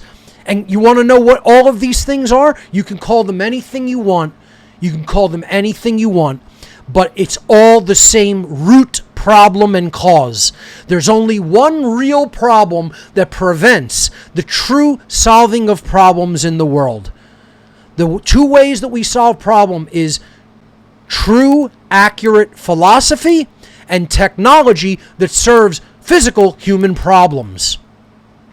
Philosophy and technology solves problems. And the way that you can get the philosophy out there is with communication and publishing technologies. Those are good technologies that we need to learn how to master and employ. But going back to my statement here, all of these things and institutions put together that create all this dreaming, this magical thinking, which is the hallmark of the postmodern world, of the state of postmodernism, solipsism, and poisoned worldview and poisoned thinking. It's all different forms of religion. There is ultimately only one true problem that prevents the reception of truth, of morality, of natural law, of accurate philosophy. And that is religious thought. See, natural law, objective morality, that's the true, quote, religion that reunites us with the truth. That's the accurate philosophy that reunites us with reality and the will of creation and our purpose. See, that's the other thing that people don't get, right? They don't get they have to change their internal makeup. And they don't get that they have to align their worldview with purpose and the will of creation. They're not really doing that because many people aren't seeing that purpose because they've bought into the postmodern worldview of atheism, which is a big, huge part of postmodernism. And they don't see the majesty within creation and the intelligence and the design and the purpose. They're materialists, Newtonian materialists, which is proven a flawed ideology scientifically. And they're just not privy to that science. Consciousness is proven to exist and influence what we observe and what takes place in our reality and what is manifested in our reality and in our shared state that we have to experience with everybody else on this planet. It's a shared reality. It's not different for everybody. Yes, depending on where we live and the experience we undergo, our experience is different, but the shared reality that we are living in on this planet, as far as the human condition of slavery is concerned, is the same for all. And the problem that keeps that in place, because it blocks the accurate reception of the truth. It poisons the worldview. It tells you all kinds of bullshit stories. The thing that blocks it is religion. All of these false religions that we're talking about, whether it's cultural religion, New Age religion, the religion of government, the religion of media, the religion of scientism and so-called formalized education, and even the religion of the family. Because people will blindly follow familial relationships, and that turns family into a religion. When if the family and the dynamic it's pushing is wrong and immoral and not accurate, it shouldn't be followed. Follow the family dynamic when it's accurate. Follow the family dynamic when it's moral. Establish that relationship first. That's what all true relationships are based on. Truth and morality. Then take part in the familial dynamic, and it's strong and it's healthy. And it will help create positive change. But if it's not based in that, do not blindly follow it. It's like blindly following a religion or a cult. And a lot of people don't want to hear this. And again, to speak to this deeper, it speaks to two dynamics that the freedom movement is not actively doing. They have this intent that they want the world to be a just place, that they don't want it to be based in violence, that they want it to be based in voluntarism and cooperation, and that's great. But unless you do the internal alchemical makeup to refine your understanding of the world, to refine the problems, your understanding of the problems of the world, and unless you put forward a higher oriented intentionality, which is, I'm going to align my purpose with the will of creation. That's the thalamic will that we talked about weeks ago. Unless you do that, you're not really in an empowered position to truly change the external reality. You're really spinning your wheels, and you're not really making a lot of forward progress. Those things have to be developed, not only even like to a certain extent before you start doing the work, but then in parallel with it. And you got to keep doing those things and keep refining upward. And again, that doesn't mean you're never going to make a mistake. That doesn't mean you're going to be perfect. And in cases, it doesn't mean you may get things wrong. In certain cases, you'll get overly emotional or angry. You don't beat yourself up over that.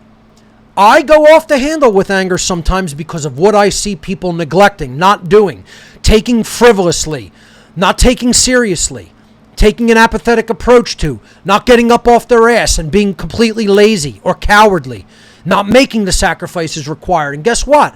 I'll say those things harshly, and I don't take any of them back. People want to say, oh, you were a bit harsh last week. You're damn right. And I don't take any of it back because the words that I spoke were true. And I don't need to water it down, and I don't need it to give it to you like I'm baby spoon feeding a fucking baby. You're an adult, biologically listening to this. If you don't like how I deliver it, learn it from someone else, or you put it out there yourself and show me how it's done in perfect calm. I'm not interested in perfect calm. We're at war. I don't need to say something calmly for it to be true. We're at war. If you can't receive it like that, go receive it from somebody else. It's not my fucking problem. I'm still accurate. I'm allowed to put it out emotionally. I'm allowed to get angry. You don't need to tell me how to fucking do anything that I do. Okay? That doesn't mean if I'm actually have something inaccurate, I'll take criticism or I'll take a correction about that. But when it comes to you telling me how I need to do my aspect of the great work, I'm not interested in your criticism. Go do your fucking own. You'll be judged on your merits, not mine. I don't need to take your advice about how to do what I do and what I've been doing at the highest level that anybody else has been doing on this planet for the last 15 fucking years. I don't need to hear that from anybody who's sitting up with their thumb up their ass. I'm not interested. You don't like that? I don't give a shit. I'm saying it. Get up off your ass and go do the work. Change your worldview. Do the alchemical work to change your internal dynamic of morality and justice. That has to be done equally with the externalized great work of teaching others and trying to transform society toward a just society, a voluntary society. So that's where that wishful, magical thinking comes from. And if you understand they're just all forms of poisonous religion, you'll be largely on the track to correcting it and getting out of that magical thinking, out of that dream state. Most people in the freedom movement still make far too many excuses for the ignorance and inaction of others. Again, they want to say there's no fault to be laid here. There's no blame. There's no moral culpability. Yes, there is. There's moral culpability with the people who are doing the violence. That's the order followers, the police and the military that are holding people under duress. There's moral culpability with the people who are calling for the violence, the politicians, the judges, the lawmakers, the occultists, etc. And there's culpability with people who don't do anything to call it out, who don't do anything to publicly speak what is true and what is right, and speak out against the powers that be, and speak out against the duress and the violence and the coercion and the slavery. All of those people are morally culpable. Staying in a state of ignorance and apathy and inaction makes you morally culpable. Doing nothing to assist at a time of the human when the human condition is in slavery makes you morally culpable and makes you a bad person, and people should be called out on it. You shouldn't sit because you don't want to make somebody else uncomfortable or feel bad about their laziness, about their ignorance, about their inaction, about their cowardice, about their apathy. You shouldn't not say anything to them. Make sure you're not living in the glass house. That means if you're not doing it, you start doing the right thing first, then tell them, you're morally culpable for not doing the right thing. Again, the old dictate or, dictum, the old axiom, those who live in glass houses shouldn't throw stones. Meaning if you're doing the wrong thing with everybody else, then you're a hypocrite if you go and say to them, do the right thing. Well, you got to do it first. Then you could tell them, go do the right thing, because the example is what has to be followed first and foremost. Follow the principle, the first thing. The moral principle, and then tell other people who aren't following that moral principle, hey, you're part of the problem. This is your fault. You are morally culpable. It makes you not a good person to stay in that condition. there is fault, there is blame. The New Age movement wants to tell you there's no such thing as fault or blame. Religion will also often tell you there's no such thing as fault or blame. Bullshit. There is fault at work in society. People do things and bring them into manifestation. They fail to act and continue to allow bad things to continue in manifestation. There is moral culpability of who actually performed the behavior and did the violence to someone else. And there are varying degrees of fault and blame and moral culpability. It's a spectrum. It's a gradient. That's why there are people who are more at fault. There are people who are more morally culpable than others. It's not just equal blame that can be laid. But when people observe wrongdoing and violence and slavery and they say nothing about it, they don't try to change it. Imagine if abolitionists in the northern colonies did not try to change the practice of black slavery in the southern colonies. Who knows what could have occurred? But they spoke up. They taught.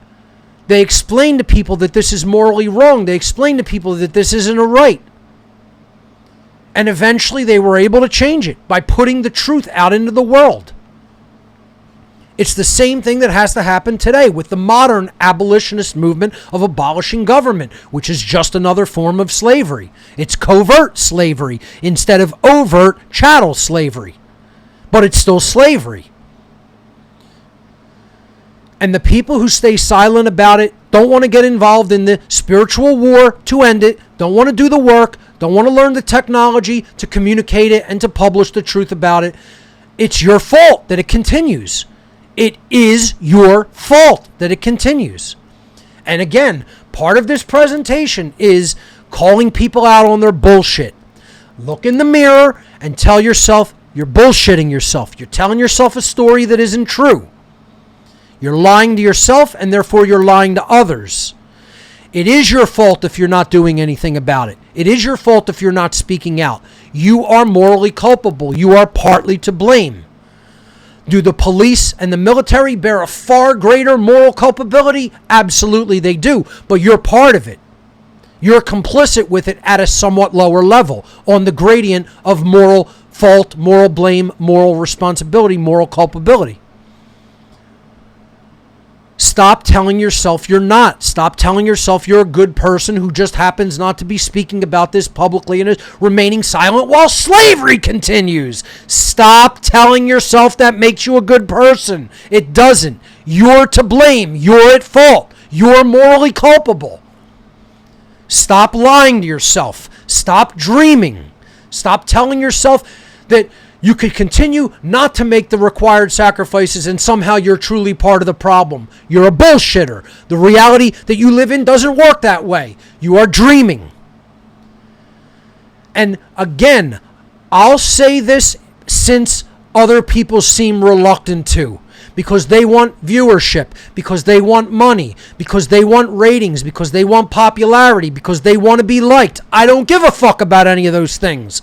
I'm going to say the hardcore truth, regardless of who it offends, even if I'm the only one speaking it and no one's watching. Then so be it. I'm not here just to aggregate numbers. It's wonderful if that happens and if the message grows and expands. But I'm saying here to say what's true and to testify the truth. And you could say that sounds fucking preachy all you want, but that's what I'm charged morally to do. And I'm going to do it. Even if not another living soul does it, I'll do it.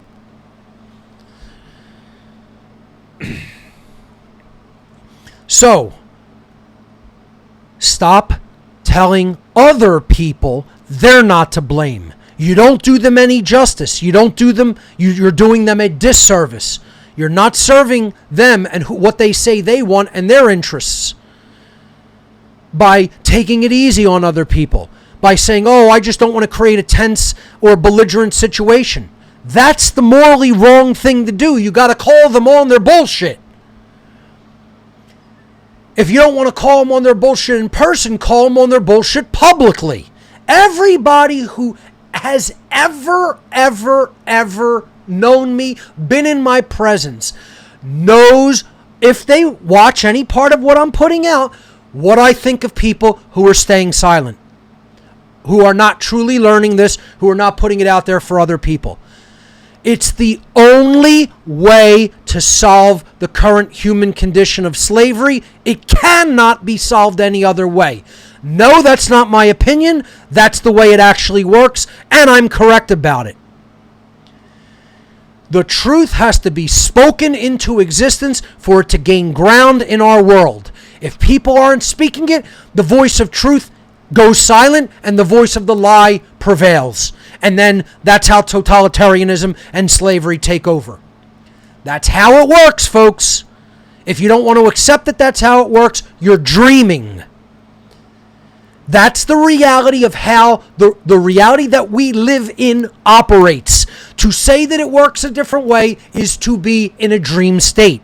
And again, that's why it's the second dictate of occult initiation. Stop dreaming. Stop believing the world works a way other than it does.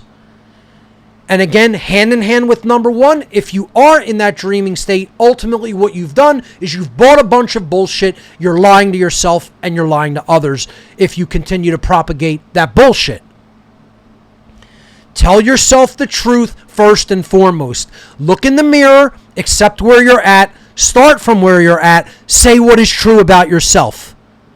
Then move on from there and start building and expanding and learning and growing. It can be done. Stop fucking being a lazy asshole about it. Get up off your lazy ass, develop some care within yourself to actually change it, and then put the fucking work in to learn how you change it by communicating with others. I don't need to be told how to do that in any particular way. I'll do it the way I want. You go out and do it the way you want. As long as you do it. You're never going to be perfect at it anyway. So, attempt to do a good job. Be yourself. Be who you are. Speak the truth out into existence so that other people can hear it to the best of your ability. That's all anyone can be asked to do. Next slide. Most people in the so-called freedom movement are so cowardly that they will never even consider the possible necessity of forceful rebellion. And this is something that even within the natural law community, a lot of people want to cowardly shy away from and say that may never be, that's never on the table. I see philosophers who taught natural law say there's never a time to fight. Bullshit. There's a time to physically fight an attacker. And honestly, we're long past that time, to be quite honest. We've let it go to such an extent that there's an immense imbalance in the forces of enslavement versus what the people have at their disposal. And that's what makes people think, oh, because you might lose, you should never wage a forceful rebellion. And that's a coward's way out. Many people thought we couldn't beat the dirty, rotten, scumbag fucking limeys in the American Revolution. And again, I'm not saying that about all British people today. But guess what? The people who came over here and waged a fucking a slavery operation on the colonists of this land at the behest of a psychopathic fuckhead who was a complete and utter psychopathic lunatic, George III. And his low-life fucking minions coming over across a fucking ocean to oppress a people living on this land. And people don't say we should have shot them in the fucking head? Please. Just asinine fucking children. If they didn't do that, you wouldn't even be able to think about these fucking things today. If the ancestors of the people in America didn't do that, the freedom wouldn't even be a fucking idea on this planet anymore, you fucking losers. The people who want to fucking knock the American revolutionaries. Or say they shouldn't have done what they've done. You'd be in fucking physical fucking chains, loser. Shows you how little you fucking know. And then they warned us about a standing army rising us up in our midst. And then we just allowed it to happen. Lowlives who never learned a fucking moral principle in their lives from their lowlife fucking parents and their lowlife fucking teachers. Grew up to be fucking robot fucking enforcers of statism and slavery. and people don't think we may never have to fight them, or it wouldn't be right to, you don't even understand what rights are, loser. And I'll just say it like that to your fucking face. You know? Like I said, I'm dropping the hammer in this presentation. I'm bringing the fucking hammer down. The gloves are off. I'm swinging steel. All right? The people in the freedom movement, if you don't think that it may need to come down to physical war, you're a fucking coward. If you take that option off the table, you're just a fucking coward because you think you'll lose. You may have to fight a war that you lose to give people another fucking chance at freedom. You don't get that because you're a coward. That's how cowards think. Oh, I would never give it all. I would never give my life to die in a losing effort. No. You need to go and read about Fort Mifflin. How the brave fucking souls that stayed there and fought till the last fucking man just to give people an opportunity. Knowing that every one of them were going to be slaughtered and they would be dead by the end of that couple of days. And they stayed and fought till the last fucking man. No, we don't even know about that level of freedom, of courage in our world today because most of us are fucking cowardly children in our psychological makeup. And I'm not supposed to be angry about it. Yeah. You never, ever take physical rebellion off the table. You never take forceful means. It's not violence. It's a response. It's a physical response to violence. You try the non-physical response to violence first. But if it is ultimately wide-scale refused, war becomes the only option left on the table. And thank the creator of the universe that our ancestors made that sacrifice. And if you don't think that that's true and right, you're not awake and you don't know what the fuck's going on. And you're a fucking naive child in your core of your essence. And I'm going to tell it to you because no one else will say it to you that way. Because most of them are cowardly and don't want to rock the boat.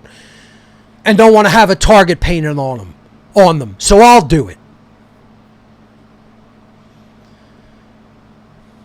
That's called the ultimate sacrifice, folks. And I'm going to actually pull out of the presentation briefly because I want to show you guys how, first of all, at this point, talking about the ultimate sacrifice of giving your life in combat when that becomes required, when freedom is truly threatened, not talking about modern wars of aggression, I'm talking about righteous wars, which there is such a thing. This is a great time, I feel, to show the etymological definition of the word sacrifice, which I did not do in the original presentation, which I want to do here. And the reason I think it's appropriate is because this is sort of the ultimate sacrifice. You can't give anything more than your life in the cause of freedom and morality and truth. That's the ultimate act of thalamic agape love. And if it has to become necessary, so be it. Let it be. Let it happen. Good people will try to avert that by moral teaching, by teaching true moral principles and teaching how control and coercion and duress and violence are wrong morally. And that we shouldn't implement those measures to have a just society. We should implement moral teachings to have a just society and then defend our property rights, our life, our freedom, our physical property by any means that is required to do it against violent people. Instead of instituting authority, which doesn't exist in nature and is no part of the nature of human beings, and believing in that as a religious thing, and then putting people under violence and duress as a result. That's not the morally correct thing to do. So if it goes out of control and it becomes totalitarian and it becomes tyrannical and the people are so brainwashed they refuse moral teaching, they will not come out of it, they stay in the trance, they stay in the thrall, they stay in the cult belief, war becomes the only option left.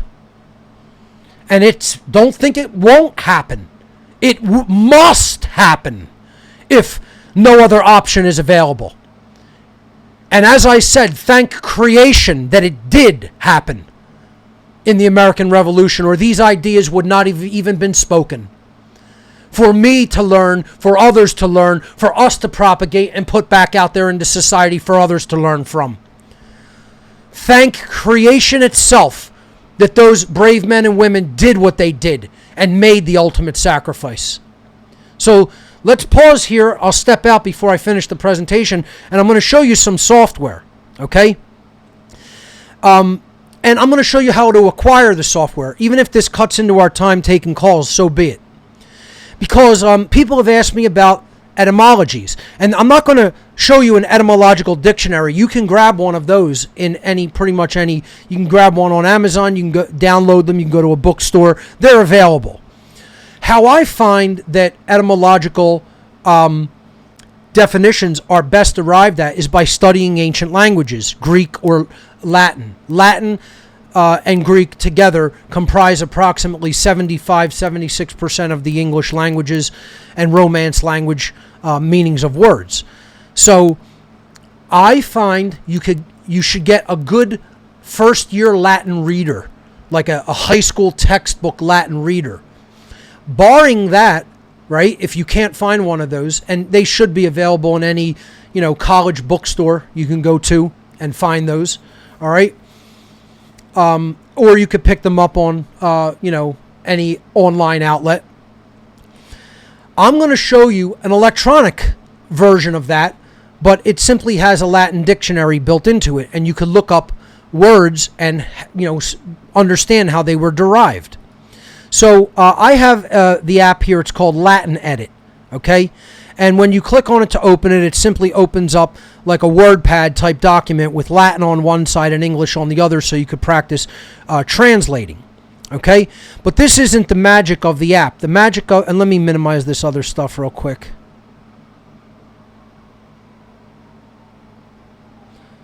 Yeah, let me just get this other stuff out of the way briefly. There we go. So this is the app, and it's nothing spectacular when you first open it. Again, it's like a WordPad type document. The magic is here in Window when you go to Dictionary. And then this brings up a simple Latin dictionary where you can look up words in Latin or English. And I think you have to keep this other window at least open, but I'll minimize it to get it out of the way. So we can look up in English the word sacrifice, and it'll give us a Latin word that was chosen for that word. But that's not how I find you do accurate etymological definitions. It's actually breaking the word down, right? So if you type in the word sacre, right? S-A-C-R-E in Latin, that tells you what the word in Latin means. And again, that would require knowing the word. If you typed in sacred, it probably would come up. That comes up as secret, okay? But the word sacre itself, the first part of the word sacrifice, means, looking here, sacred, holy, consecrated. And the opposite of it would be accursed, horrible, or detestable. But this right here, this first line, is the definition of the adjective sacre in Latin. It means sacred or holy. Okay? Then the second part of sacrifice is fice. So if I just put fice in, what would come back, right? And this is a bad example because it's a noun that means fig and it can mean hemorrhoids or fig tree. So that's certainly not what we're looking for, right? So the fice part of it actually comes from the Latin word for to do, okay? And the Latin word for to do or to create via one's work or will is F-A-C-E, face, okay? And that means to act, to take action, to be active, to have built, to have made, to make, build, construct, create, cause, to do. It's the Latin to do. And this is The first person form is Facio. So Faccio or Faccio, okay? Facio. That's giving you the first person present tense form. Then the right here is the infinitive form, facere or facere, right? Facere. That's the infinitive. Okay? So it literally means, and that's the second part of where the word sacrifice comes from facere. To make, to build, to construct, to create, to cause, to do, to fashion, to bring into existence. Okay? So if we put them together, what does it mean? To make something holy, to make something that is sacred. It's a sacred act. See, it's an act to take action in a sacred way, to take action in a holy way. It's a sacred deed or a holy deed. A true sacrifice is doing something that is considered sacred or holy or consecrated. And again, we're not even talking in religious terms. It means you are giving of your own effort and your own will to bring something into the world, and that makes it based on a higher form of love. That makes it agape love. That makes it thelema will, in alignment with the true will of creation, serving the evolutionary force. A true sacred deed. I'm going to close the Latin Edit app. Let me show you where you can get something like this now. Again, it'll be different on different operating systems. Let's see what operating systems it is actually available in. So I'll type in Latin Edit. And let's see what comes up. Again, I'm doing this in real time here. Let's type Latin Edit software, or I think it's all one word. It is all one word, so I have a space where there shouldn't be one. So it's all one word, Latin Edit, and then software. That'll definitely bring the result back. Okay, so here is the website for Latin Edit. Cinder.hk. All right. And this is the website for the software that I just showed you. They're showing many more features that it has. And it is Mac OS only. So you would have to look for different software for Windows and Linux that does similar functions. I'm sure they exist. Okay, but let's see where you would go to get it. So this is showing all the different aspects.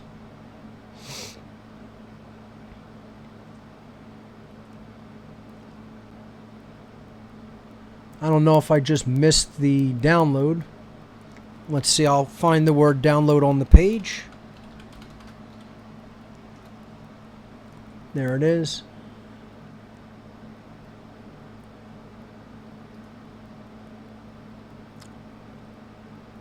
So this is other versions. I'm still trying to find where you can download it. I'm not seeing how to download it. Let's see if I can go somewhere else. That's definitely the page. Download Latin Ed. That's why. They don't make the download available. It's a Mac App Store app. So I'll show you where that's at. You can go into the... I do want to show you how to obtain it. You would go into the Mac App Store and you would type here Latin Edit. All one word. There it is. It's free. Mine is already installed. If yours wasn't installed, there would be an install button here where mine says open. So since I've already downloaded it from the App Store, I could quit it, and if I hit open here, it opens up and I'm in Latin Edit, and then you can go to the window menu and bring up dictionary. And there's many more tools available in it. I'm not going to show everything. I want to go back to the presentation and possibly to some calls, but there it is. You get it from the Mac App Store. And there's probably other Latin software. So let's see. Latin software for Windows. Let's see what exists.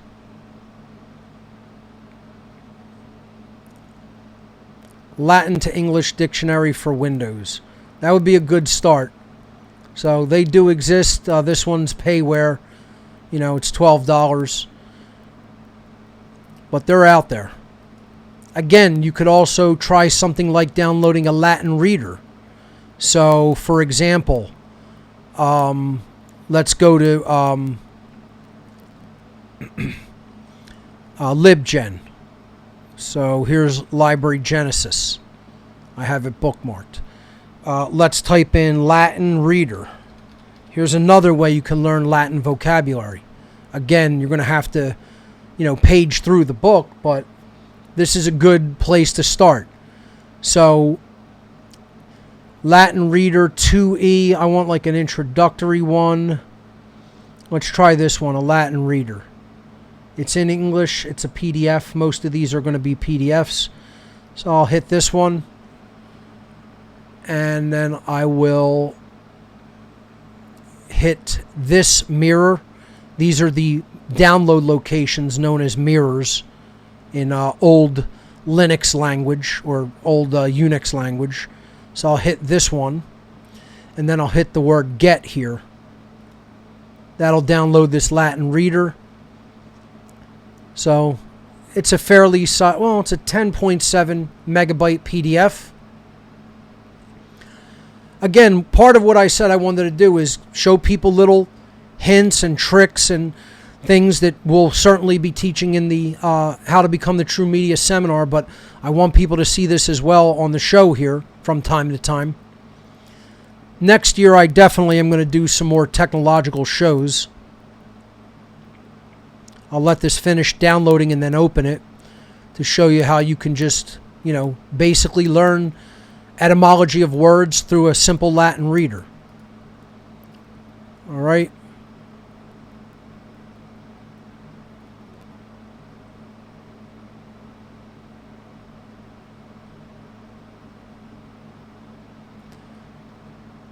So they, start with introduction and explanation of vocabulary and I guess tenses and conjugations and things like that. Talking about, I guess, Latin's role in the Bible.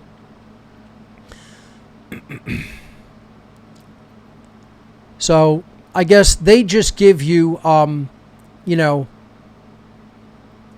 words to, paragraphs to translate. But a good reader will define vocabulary. So this is not really one that I'm thinking of. I want an introductory one, like a high school Latin reader. Let's see.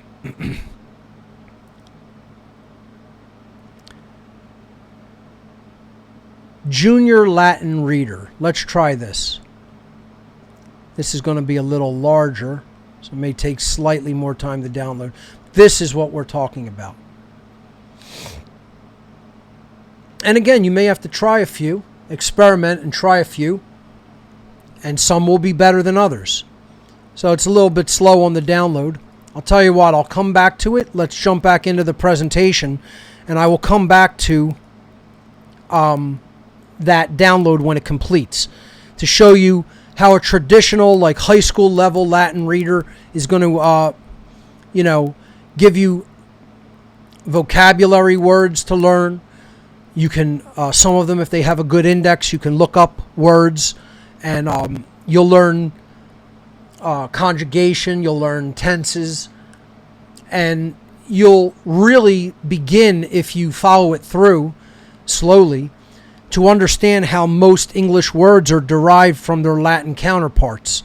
And for me, that's the best way to learn etymology, not just looking at it from a perspective of an etymological dictionary and just taking their etymological definitions.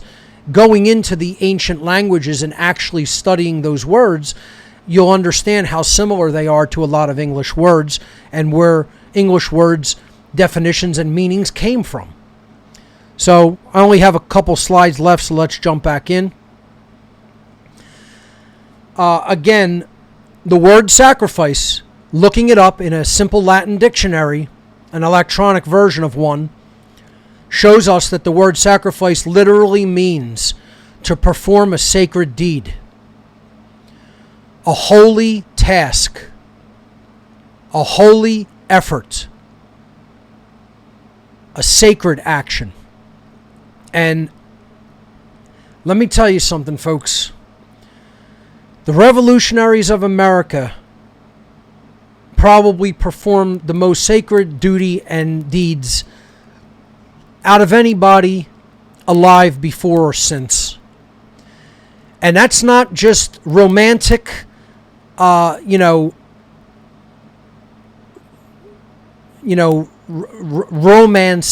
or glorifying the horror of war.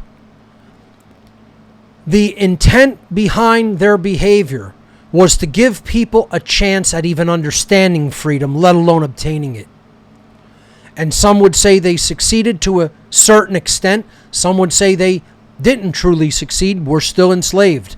And we didn't listen to the advice to not allow standing armies to rise up in our midst in the form of police and military. And to always maintain commensurate military power to a military or a standing army through a militia, which is what largely fought the Revolutionary War, was militias that were then banded into a continental army. And people want to say these weren't some of the bravest men who ever lived. People want to say that these weren't actual men of God doing a task that is holy and sacred and based in true love. You wouldn't even have the chance to listen to or express these ideas if those men and women didn't do what they did, didn't do the holy deeds that they performed. To have to go to war, to fight, to give freedom another chance before it absolutely died out. And if you don't think so, you're just fucking wrong. And you're just a fucking child who got it wrong. That's all it is. I'm not even going to attempt to convince you of that. There's a plethora of correct information about what really took place in that time period. And if you haven't figured it out yet, you're just fucking lazy, stupid, both, or you're just fucking an immoral person who doesn't see the right in what was done in war, in the Revolutionary War.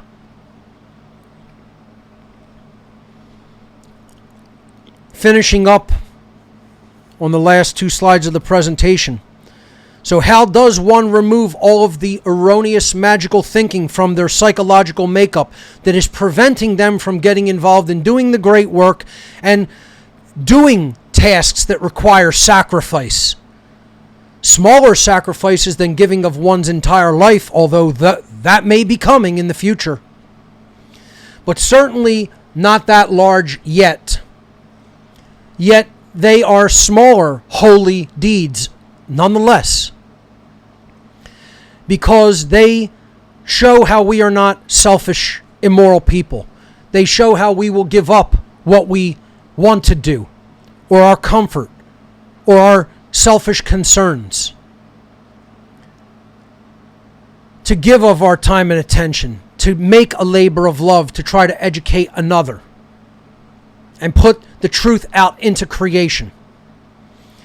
The only things that are going to make that happen within the individual, to get all of the erroneous magical thinking out of their psychological makeup, is self-respect, shadow work, and self-defense, especially from a psychic perspective, from a mental perspective of self-defense. But it has to start with self-respect.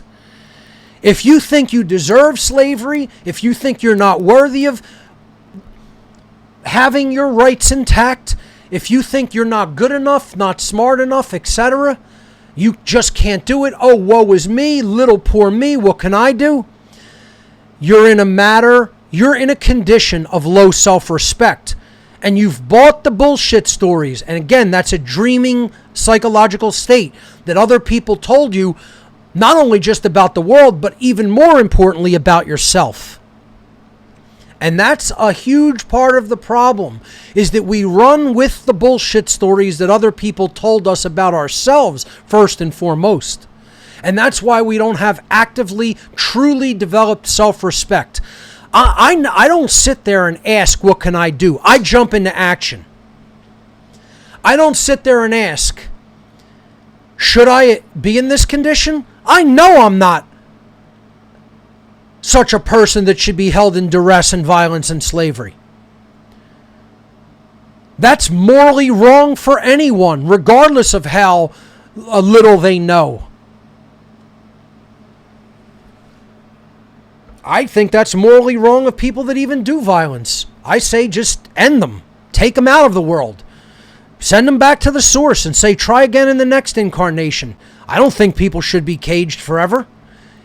If you're going to try to re-educate them morally, hey, it's better to do that before they start committing acts of violence. That's why I don't believe in prisons.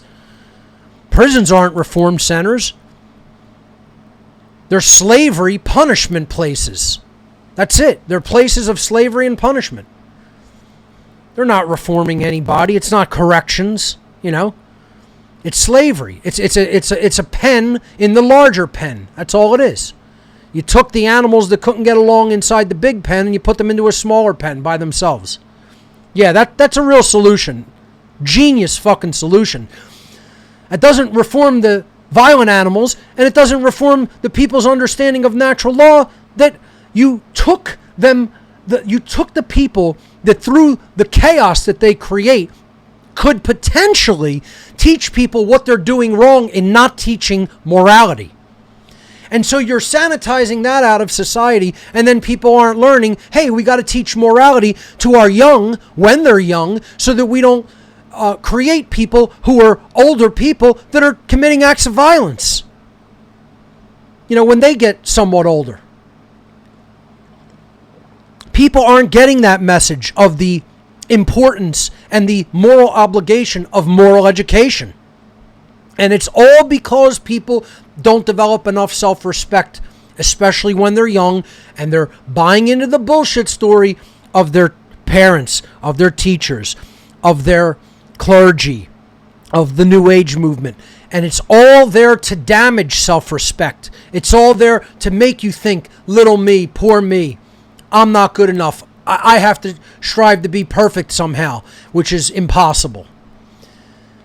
Or I'm flawed from the get-go, and I was made bad, being made with original sin. No, bullshit. No one's made with original sin. The original sin was humanity believing that they could arbitrate morality instead of observe and learn what morality is and then put that into practice through their behavior and their free will to choose right over wrong. That's the nature of a human being is neither good nor bad. It's programmable through information. That's what informs your decision making, and that's what ultimately allows you to choose through your free will and create the manifested results that comes out through your behavior. That's the trivium process.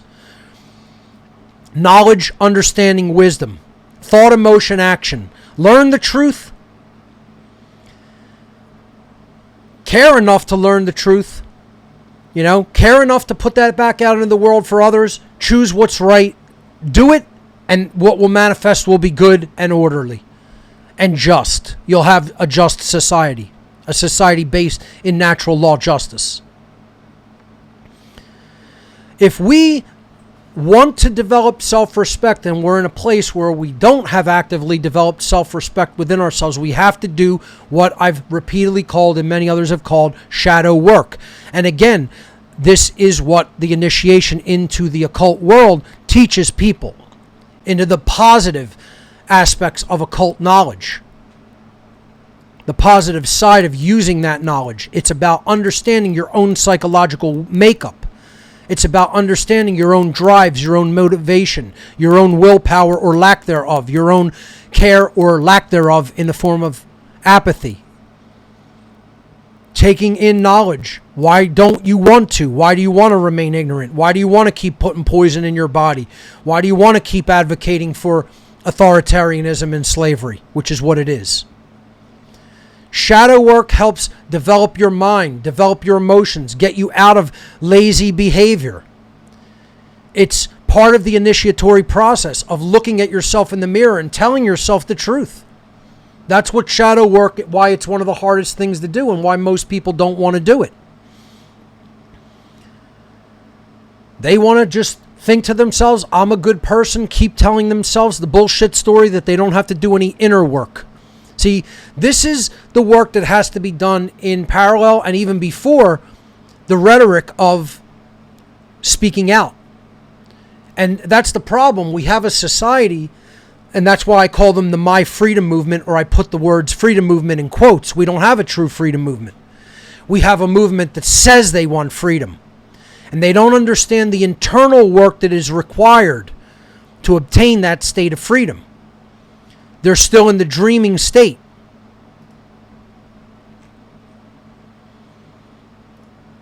So, shadow work is sitting with yourself, asking yourself, what have I done?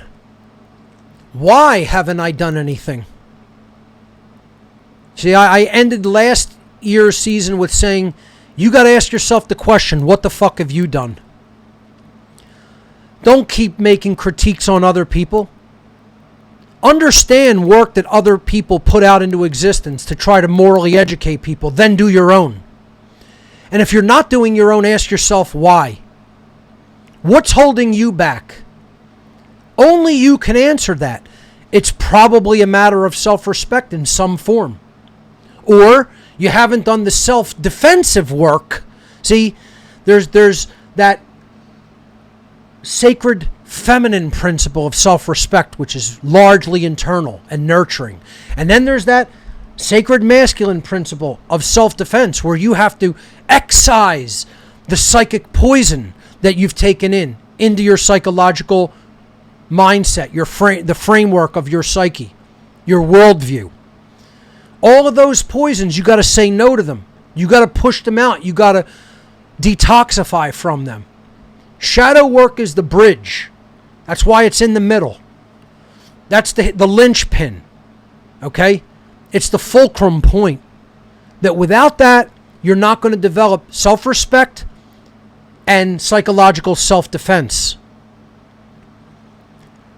Shadow work is the fulcrum point that bridges and unites the sacred masculine and feminine internally. These are internal principles.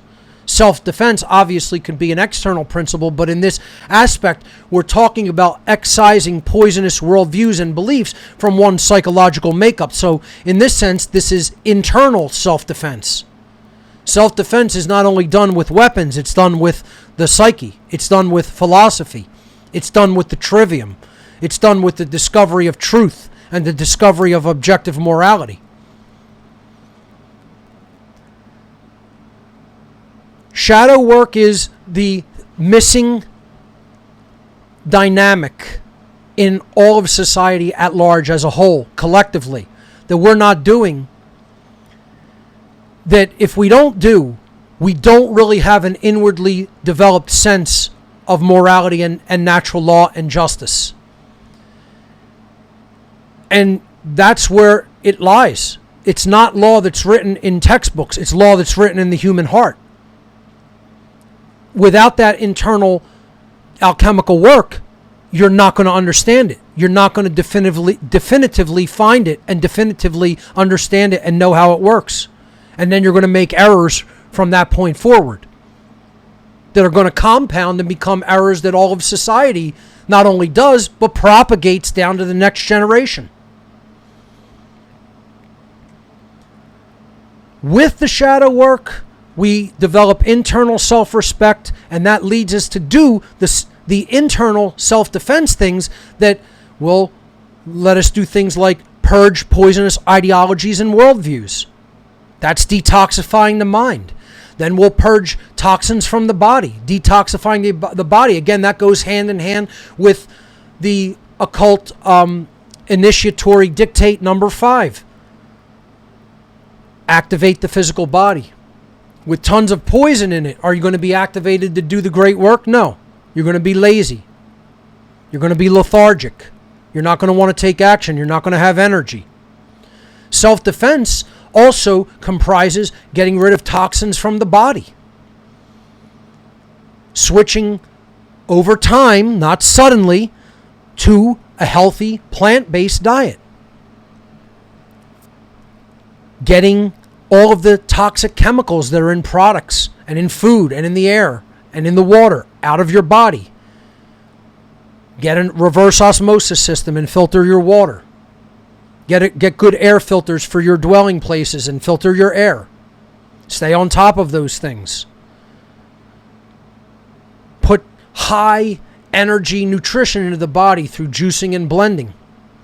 Things we talked about when we talked about nutrition. Understand the law of assimilation for the body. Most people don't understand it. Go and revisit the shows that I did on health and nutrition and really understand the law of assimilation about what it takes to break down things that are more highly differentiated versus less differentiated matter. It's why plant-based is going to long-term be optimal, and it has to be transitioned to, especially if the body is used to something else. But once again, this is all part of self-defense internally. Use good filtered water to help push toxins out of the body. Understand adaptogens. Understand detoxifying agents. That's part of self-respect, is to want to do this. So that's how it flows.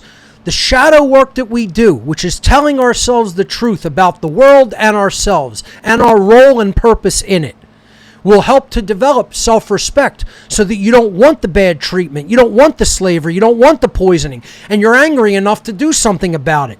You're self-motivated enough to do something about it. You have respect. You say to yourself, I'm better than this. I don't deserve this treatment. I'm not going to take it. I'm going to do something about it. Then the self-defense work is you're starting to do things to say no to the existing system that diminishes its power and empowers yourself. Improving the body, improving the mind, detoxifying the body and mind. All part of internal self-defense. And then you're in a position, once you purge all of that erroneous dream-like thinking and the harmful psychological state that you were once in, the degraded psychological state, that's, if you propagate, it's going to be harmful to others. You can get out of that, and then you could become a force for goodness. You could become a force for natural law. You could become a force for true justice in our world. Let's move on to the final slide. Ultimately, all of that is a function of courage. When it's all said and done, when it's cut and dried, and it's all laid out on the table, the ultimate force that has to be engaged is internal courage.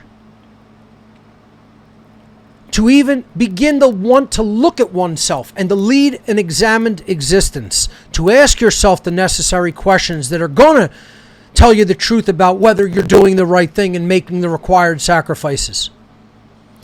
The dynamic that has to be developed is courage. And again, this is going to come out of the beginning of the work, of the self-work. It's going to come out of shadow work and self-respect.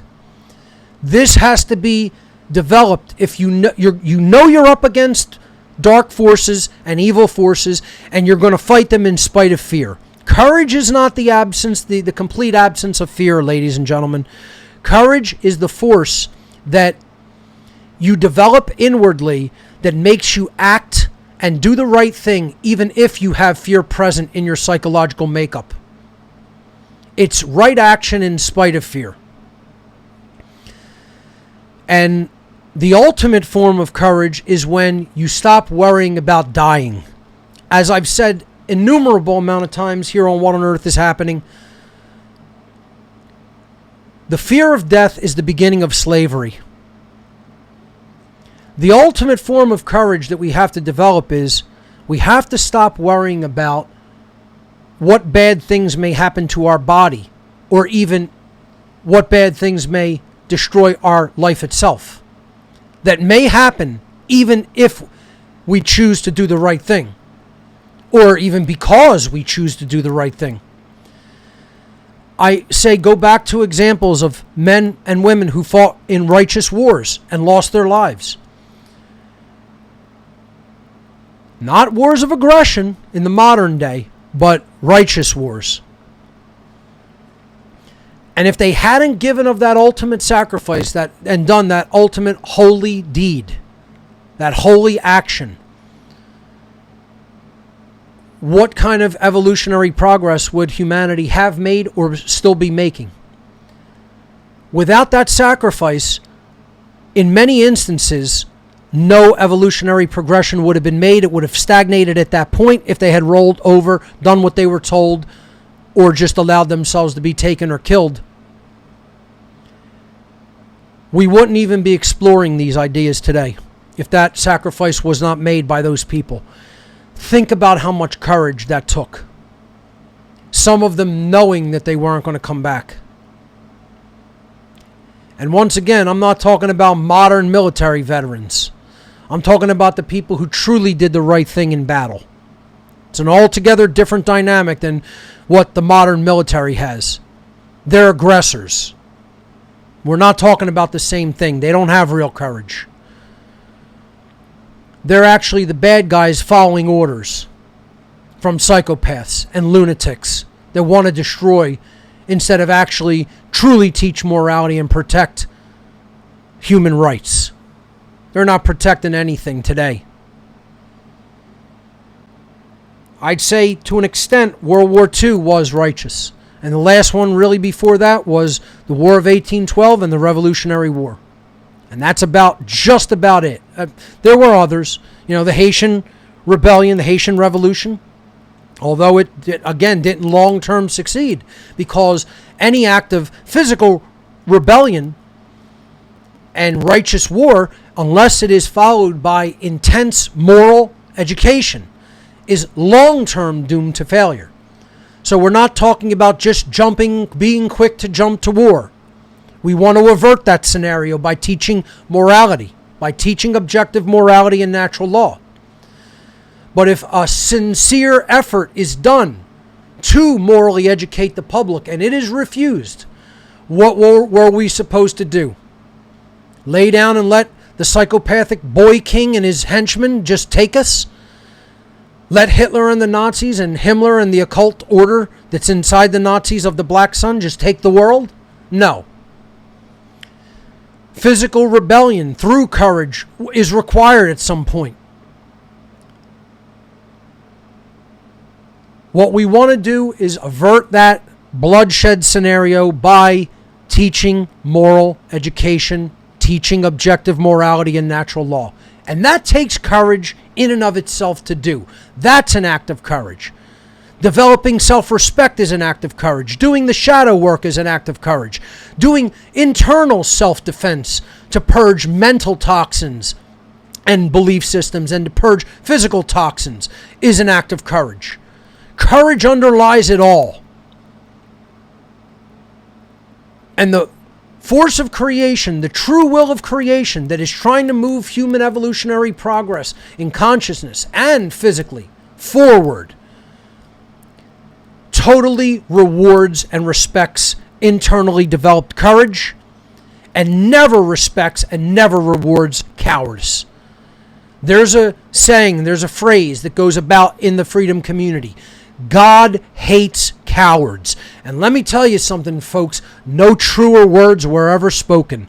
You may think I'm going to be one of the New Agers or the religionist that says God doesn't hate anything. Bullshit. The force of creation that is its will, its intent, its purpose, its intelligence is entirely wholesale designed to push evolutionary progress forward in the natural domain, in the physical domain. Loves courage and hates cowardice.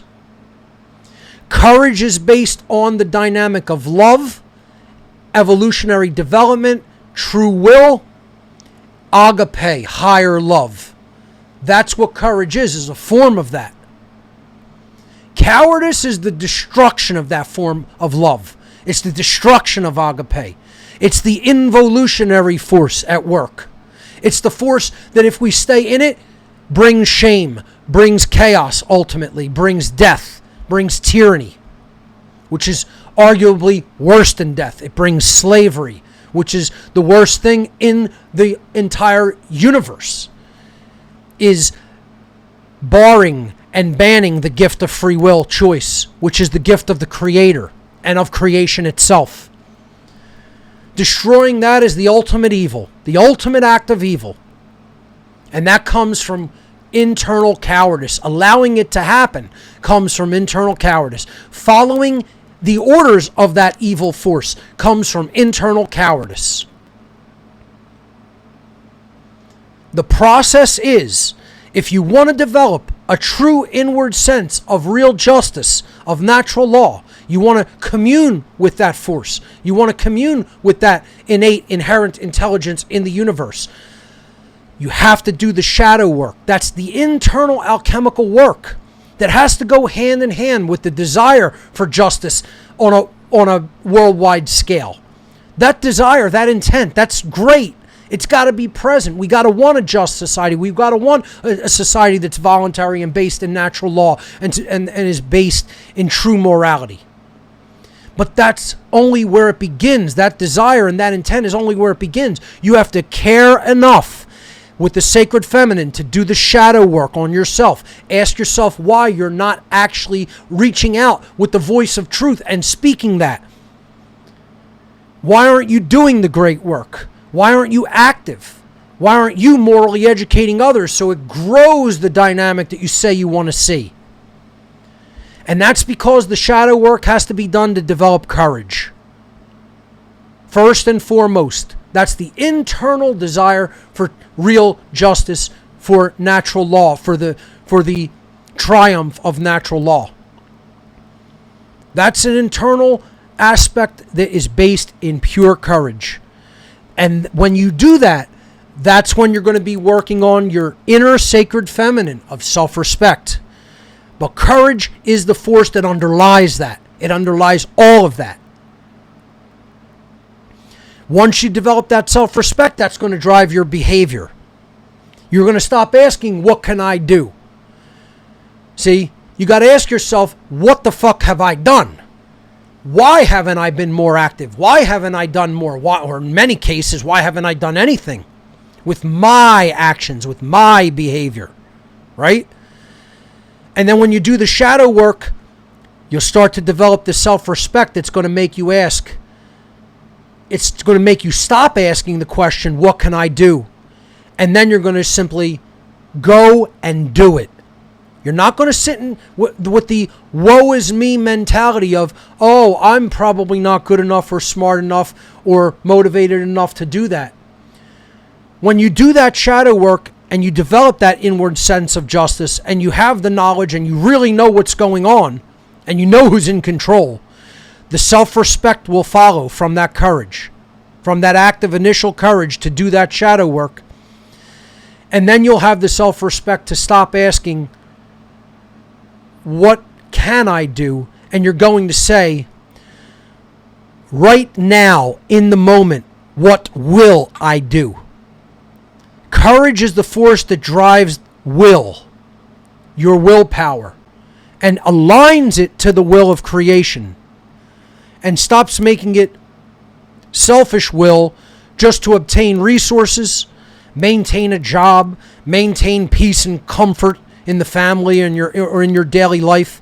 And it makes you start asking the question, how am I going to get involved in this great work?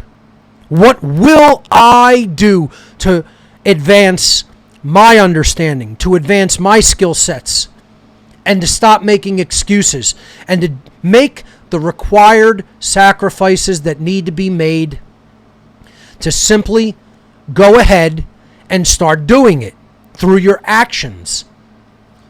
The self-respect will build up to a point where you see, wow, I'm under all these multifaceted modes of attack. I'm attacked in ways that some ways I can mitigate. Some ways I can't even mitigate, right? You're not going to make pilots stop spraying chemtrails. You could try to do that by telling them that what they're doing is wrong. But you're breathing in that by no act of your own. So internally, you can mitigate it a little bit. You could filter the air with good air filters and filtration systems. And again, that's developing the self-respect to learn how to do something and then implement it through self-defense. They add toxins to municipal drinking water. Well, you mitigate it. You're not going to escape it entirely because some of your food is grown with that municipal water. Or I'd say most of it is. Any time you go out, you're going to be eating food that's grown with municipal toxic water. Unfortunately. Or washed with it, etc.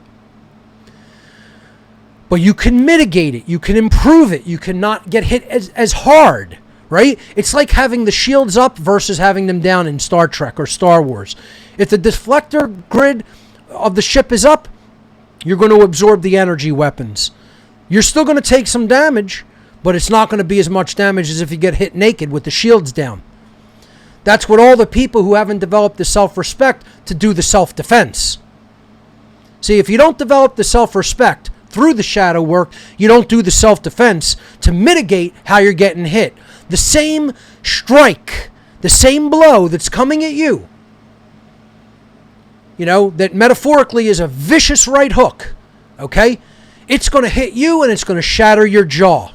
It's going to hit me and I'm going to go, ooh, that hurt, man, but my jaw's intact and I'm still in the fight. You're going to be knocked out with a broken jaw that needs wiring, that needs to be hinged up. See, that's the difference between doing the shadow work, developing the self-respect, and then taking the action in self-defense, all born out of courage. It's a chain reaction. Creation rewards the courage. Fear shuts down consciousness. Creation doesn't reward it.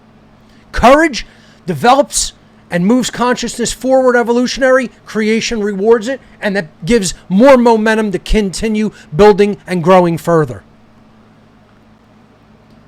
You got to mitigate problems. You can't be perfect about it. I still breathe the air when I go outside like everybody else. Water, taking it in from certain sources that's going to have municipal toxins like fluoride in it is unavoidable, but can be mitigated in the home. You could take your RO filtered water or distilled water with you. I cook with reverse osmosis water. I never use tap water for anything. I don't even want to put my hands in it to clean the dishes, because a lot of that will get absorbed through your skin. You can mitigate it. Filter your water, filter your air. That's all born out of self-respect. It's all a function of courage. Activate the physical body. Get the toxins out. Put good nutrition in. And then develop the courage through that shadow work and that self-respect to speak out. If we don't understand that this is what our purpose is to do at this time, to end slavery, to act rightly by speaking out, we haven't done the second truly necessary thing in conjunction with doing that alchemical shadow work and developing a true inward sense of justice and inward care for justice. We're not realizing our sense of justice and our place as a holographic, individuated consciousness within the greater whole of consciousness. We have to take up our role and our purpose in that greater will and that greater whole. And courage is going to be the force that ultimately enables us to choose to do the right thing and make the necessary sacrifices that we need to make to go out into the world courageously and offer people moral education. Offer them truth publicly. If we develop that courage, we'll see a very drastically positive change happen in our world for the better, which is what we all say we want. Ladies and gentlemen, that concludes this episode of What on Earth is Happening. It concludes our revisit of fear of sacrifice in the freedom movement, and it also concludes this season of What on Earth is Happening. For everyone who will be attending the How to Become the True Media seminar, I'll see you in a couple of weeks. For everybody else, I'll see you right back here on What on Earth is Happening early next year. Remember, everybody, government is slavery. Thanks for watching. See you in the near future.